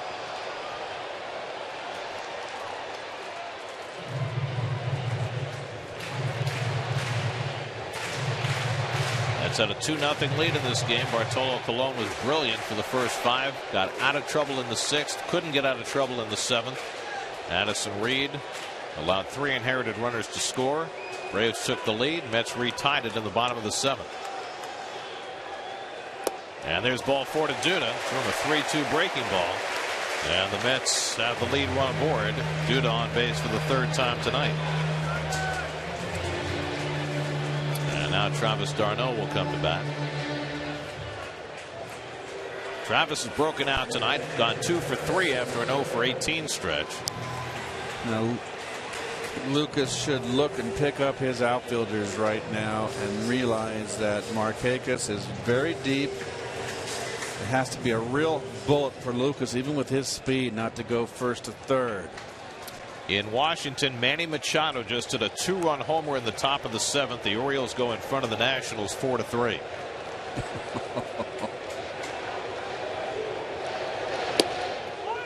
First pitch slider in for a strike to d'Arnaud. And he just posted that score, and the fans reacting. Was that off the big Matt Scherzer? It was indeed. Oh, man. 98-mile-an-hour fastball. 18 home runs he's given up since the All-Star break. D'Arnaud takes the fastball for a strike. 0-2. By the way, that was Machado's 30th home run of the year. Kelly Johnson on deck to pinch hit.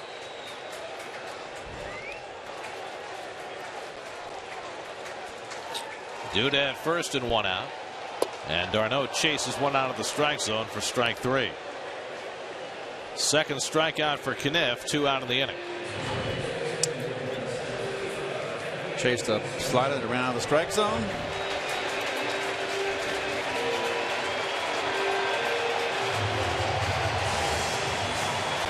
And making all the moves, Freddie Gonzalez. He's not bringing in a lefty to face Kelly Johnson. Looks like he's bringing in his closer, Arodys Vizcaíno. No, it's Edwin Jackson. How about that? So Jackson will come in to face Johnson. 3-3 in the 8th. We'll be right back.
Great night. Well, came in last night, held the lead. 2/3 of an inning. 0 for 7, I guess, is the reason for the move. Kelly Johnson's lifetime numbers against Edwin Jackson. A little bit of over managing in my book, but I can't get second guess, I guess. I don't know.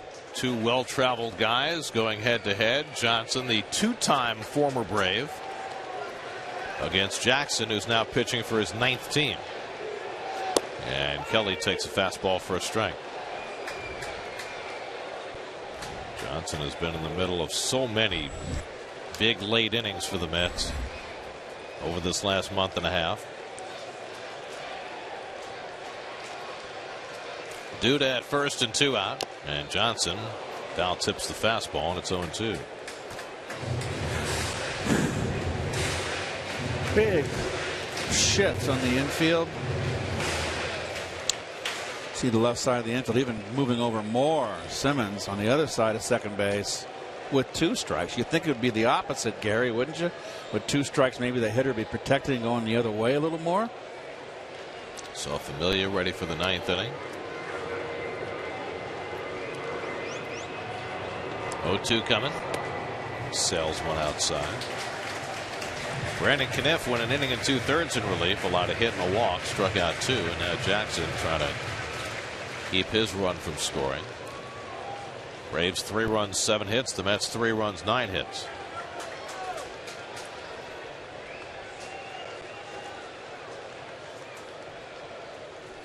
1-2. And Kelly fouls it back.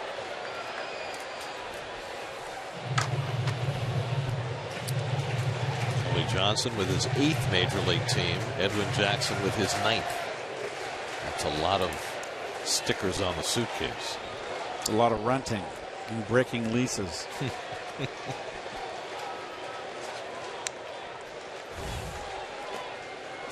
Rent, don't buy. Jackson released by Chicago earlier this year, picked up by the Braves. And Johnson fouls off another fastball. 96 from Edwin Jackson.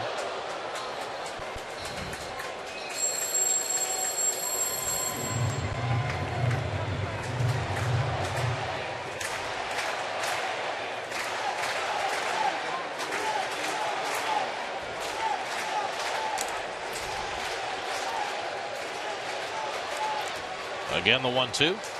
And he strikes out Johnson with a slider. So Edwin Jackson gets the job done. The Mets strand a base runner in the 8th, and we head to the 9th, tied at 3.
Mercedes-Benz Tri-State dealers. Visit them on the web at searchmercedes.com.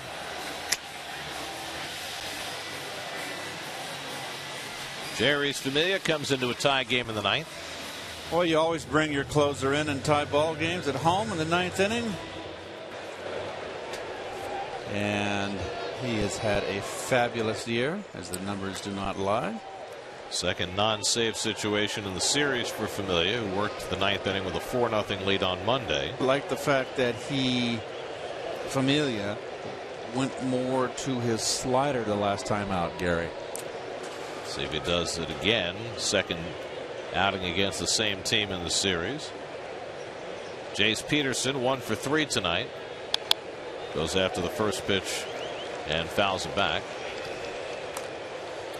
Peterson was the first base runner for the Braves tonight with 2 out in the 5th after Bartolo Colon retired the first 14. He had a slow ground ball to short that he beat out for an infield hit.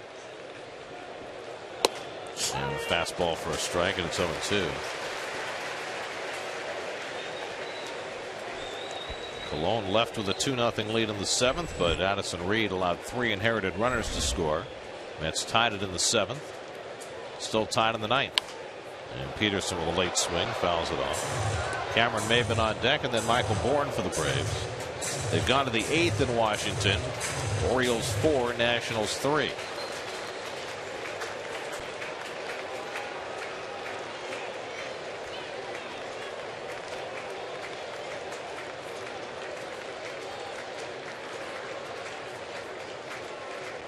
Out 2.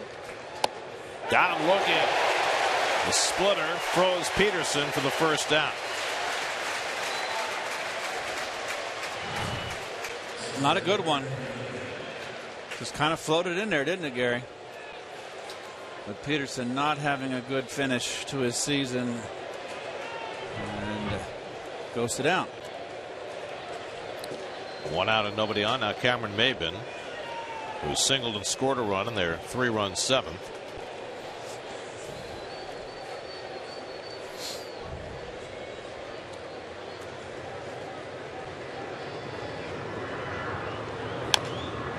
He tops the first pitch foul.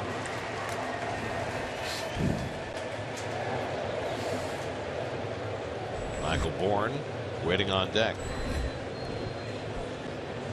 Since he gave up the rain-delayed home run to Justin Upton July 30th, Familia's given up 1 run in his last 25 innings. It's July 30th.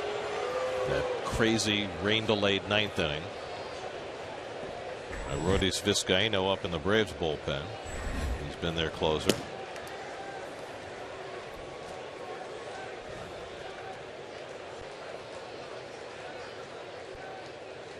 One and 1 to Maybin. Good slider.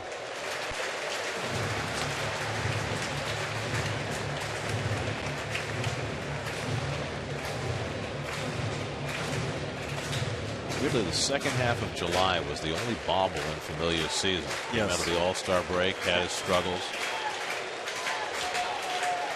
But he has been money again the last 7 weeks. 1-2 to Maybin. Broken back grounder. Right cuts in front. The off-balance throw and a hop can't be handled. And safe at first is Maybin. An infield single for Cameron Maybin. Well, on the run, trying to throw off balance. I don't think David had a good handle on that ball. Let me see what they had him. If he makes the scoop, look at the exchange. I think he had it in his palm of his hand. Kind of threw a powder puff over there. Duda doesn't make the play. David, of course, always with that tongue sticking out.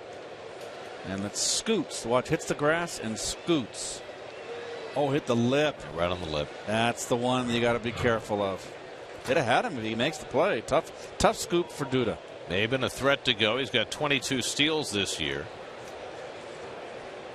Michael Bourne at the plate has walked and singled in a run tonight, 1 for 2.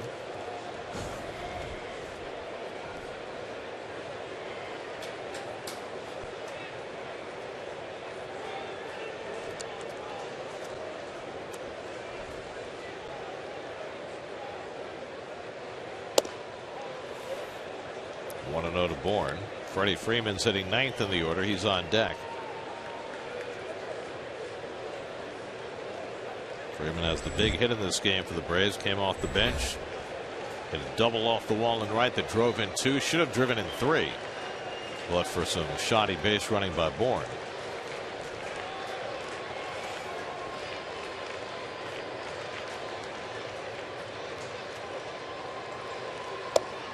And that misses away. 2-0.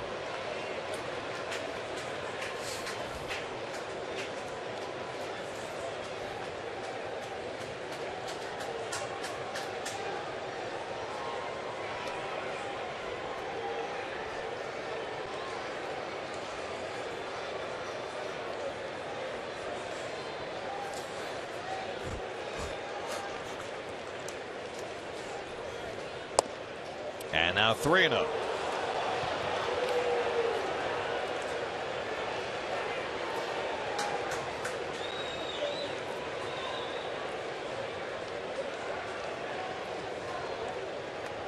A broken bat infield hit, putting Maybin aboard. Now it's 3-0 to Bourne.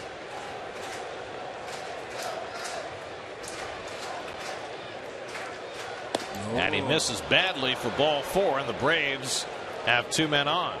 So Bourne is on base for the 3rd time tonight, and that'll bring Freddie Freeman to the plate with the go-ahead run at second base. Here comes Dan Warthen to have the chat. This is not what you wanted. A little bleeder ground ball that should have was beaten out by Maben. Now you got the big bomber up there, who's already had a 2 RBI double. And Freeman's got very good numbers against Familia, 4 for 9 with a home run in his career. So a watershed moment in this game, with Freeman up for the 2nd time. And the night off tonight after going hitless in the first 2 games of the series. But on an 0-2 pitch from Madison Reed, hit one off the fence in right field that eluded Granderson and drove in 2 runs to give the Braves a brief lead in the 7th. And now he gets a 2nd turn at bat, this time against Familia, with tremendous speed on the bases. Maben at 2nd and Bourne at 1st, 1 out. Granderson way in the gap in right center field. Big right field line for Freddie.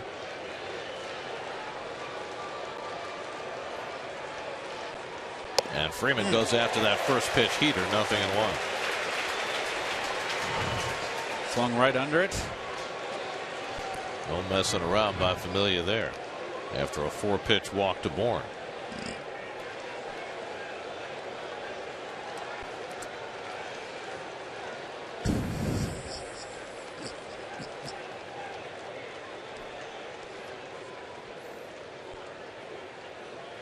Freeman hits one deep to left center field. Cespedes goes back, takes a look, but it's out of here. Freddie Freeman off the bench with an enormous night for the Braves. First a 2-run double, now a 3-run homer in the 9th, putting Atlanta up 6-3. Wow. Talk about inserting one of your bench players on a day off and coming off the bench and having a day. Home run number 17 for Freeman. And a huge blow for Familia and the Mets.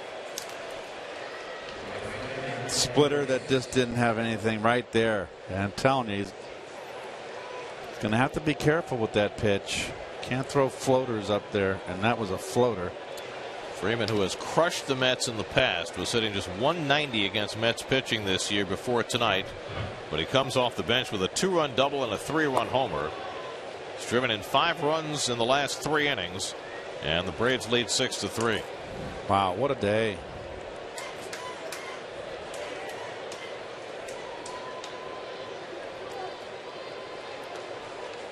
Nick Markakis 1 for 3 and a walk tonight. Well, wouldn't you get Familia out of there at this point? Save him for tomorrow? I would think so. Get somebody else in the game? Would be a good idea. Was anybody up to come in? Not yet. They're stirring around out there now. So I can understand that not happening because it's happened so suddenly. Well, you would think as soon as that ball leaves the yard, you get somebody up. Suddenly last summer.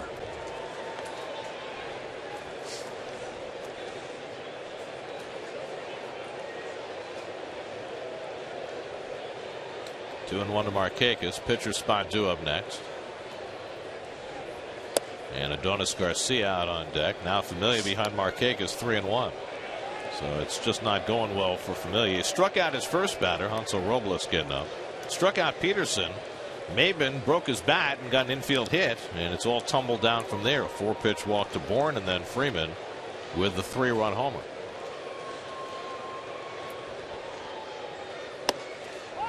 Three and 2. And the Mets are still in an advantageous position. 6.5 games up, 10 games left after tonight. But this has been a really disappointing homestand. Lost 2 of 3 to the Marlins, lost 2 of 3 to the Yankees, and barring a rally in the bottom of the 9th, they'll lose 2 out of 3 to the Braves. Strike 3 called. Markakis caught looking for the 2nd out. Meanwhile, they're in the bottom of the 8th in Washington. Still Orioles 4, Nationals 3. Now Adonis Garcia will be the pinch hitter, batting for the pitcher. Edwin Jackson, who got the strikeout of Kelly Johnson to end the bottom of the 8th and is now pitcher of record on the long side. Familia had given up only 1 run since the end of July. The home run for Freeman was the 11th home run Familia's given up in his career. The first 9 were all solo home runs. Then he gave up the 3-run homer to Upton, Justin Upton, in July, and now another 3-run homer to Freeman tonight. Call strike to Garcia. Just took the air out of the stadium. And the Mets had their opportunities early offensively, and this team hasn't been clicking. Has left men on base and allowed Atlanta to hang around.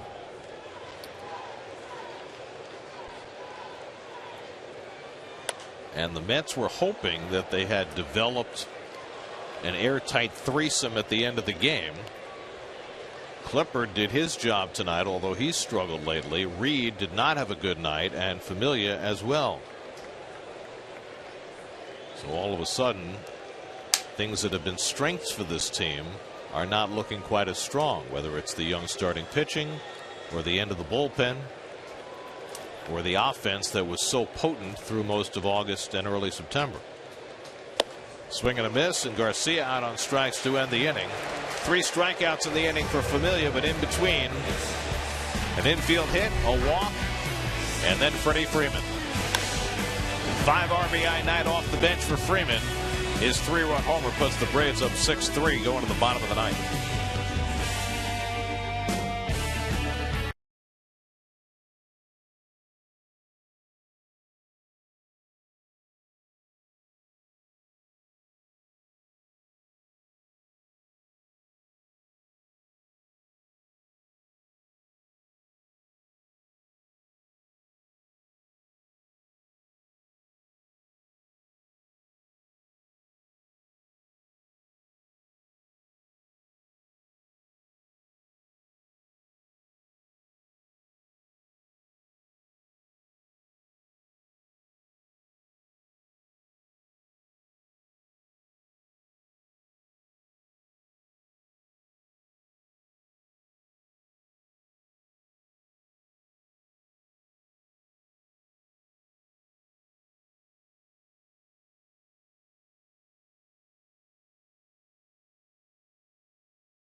A run in each of the first 2 innings. A home run by Daniel Murphy, a Ruben Tejada RBI single. They fell behind, tied it in the 7th on David Wright's RBI hit. Now they find themselves down 3 runs going to the bottom of the 9th. Tonight after the post game, it's Geico Sports Night and Chris Carlin.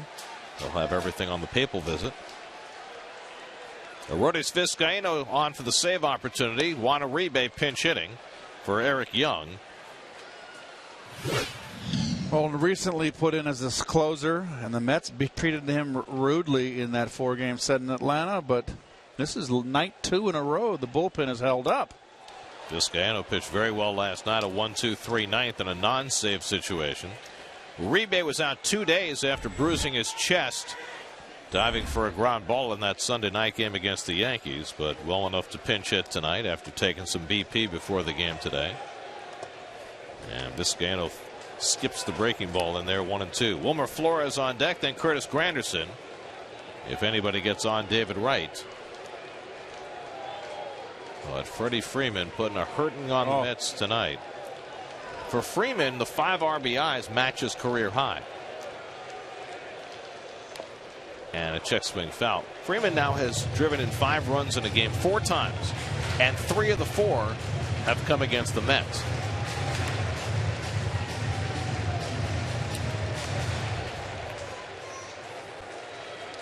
Wasn't feeling well. Didn't have a good feel the first 2 games of the series. Wrist was bothering him. Comes off the bench tonight and does major damage. Uribe floats one to center field for a base hit. And the Mets get the leadoff man on in the ninth. Nice 2-strike hitting from Juan.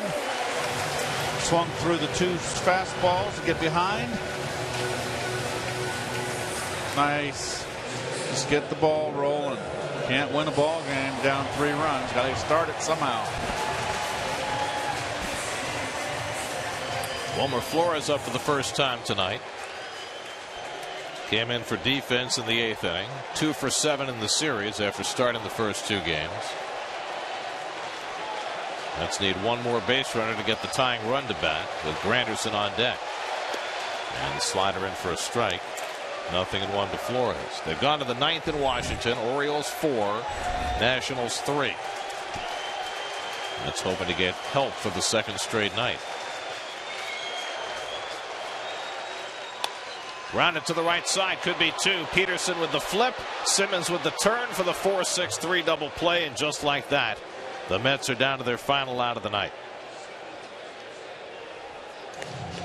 Not an easy double play, but not fleet of foot. Flores. Peterson opts for the backhand toss from very far away. They turn the 2.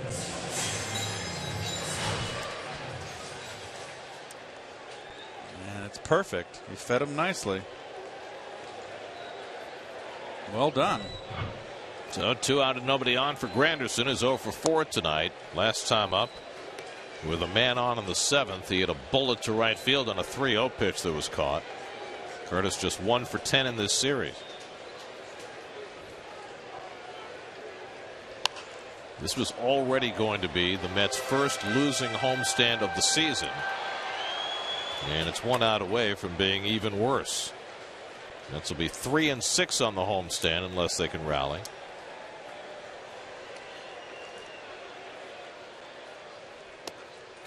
Two and 1 to Granderson. 7 road games coming up, starting in Cincinnati tomorrow night with Steven Matz on the mound. Where the Mets have increased their record to 500 on the road, 37-37. They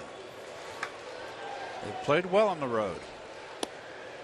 Mets swept the Reds earlier this season here at Citi Field, capped by Matz's debut. And hoping for similar success at Great American Ballpark starting tomorrow night. Granderson takes just low and a full count. David Wright would be next. 2 out and nobody on. Get 2 on for Murphy against the Braves in the 9th. Repeat? Not this time. Jace Peterson has the ground ball, and the Braves take the rubber game of the series, and the Mets limp to the road with a 3-6 homestand as Freddie Freeman comes off the bench to mash the Mets. A 2-run double in the 7th, a 3-run homer in the 9th, and Atlanta wins at 6-3. Well, the Mets in the 2nd, 3rd, and 4th inning had some opportunities to break the game open here. They had 2 runs on the board after the first 2 innings. Couldn't get the big hit to increase the lead and let the Braves hang around and give the Braves credit. They looked dead in the water in Atlanta when the Mets swept them 4 straight. They came here and it made things tough on the Mets. Well, Terry Collins said after the game last night the Mets looked like they were tight. Might be a little bit tighter after dropping this game tonight. They might get some help. The Orioles lead the Nats 4-3 in the 9th. If that stays the same, the Mets' magic number would drop to 5. But for the moment, it stays at 6. As Familia, who had given up 1 run since the end of July, gets tagged for the 3-run homer by Freeman in the 9th and suffers the loss as the Braves win it 6-3. New York Mets baseball on SNY is brought to you by Verizon. Don't miss a moment of Mets baseball on the largest, most reliable 4G LTE network, only from Verizon. By Nationwide. Nationwide is on your side. Speak with Jonathan Ginsburg in Oceanside or David Grodner in Brooklyn today. By your local Tri-Honda dealer, proud sponsor of the New York Mets. By Bob's Discount Furniture, quality, choice, and untouchable value every day. And by People's United Bank Wealth Management, using their know-how to plan for your future. Final score tonight, the Braves 6, the Mets 3. Mets finish a 3-6 homestand. Now begin their final road trip in Cincinnati tomorrow night with Steven Matz on the mound, facing the team against whom he won his big league debut. Coverage begins 6 o'clock tomorrow night right here on SNY. Now for Keith Hernandez, Eamon McEnany, and our entire SNY crew, I'm Gary Cohen at Citi Field. Time for WB Mason post-game live. Let's join Doug Williams and Nelson Figueroa.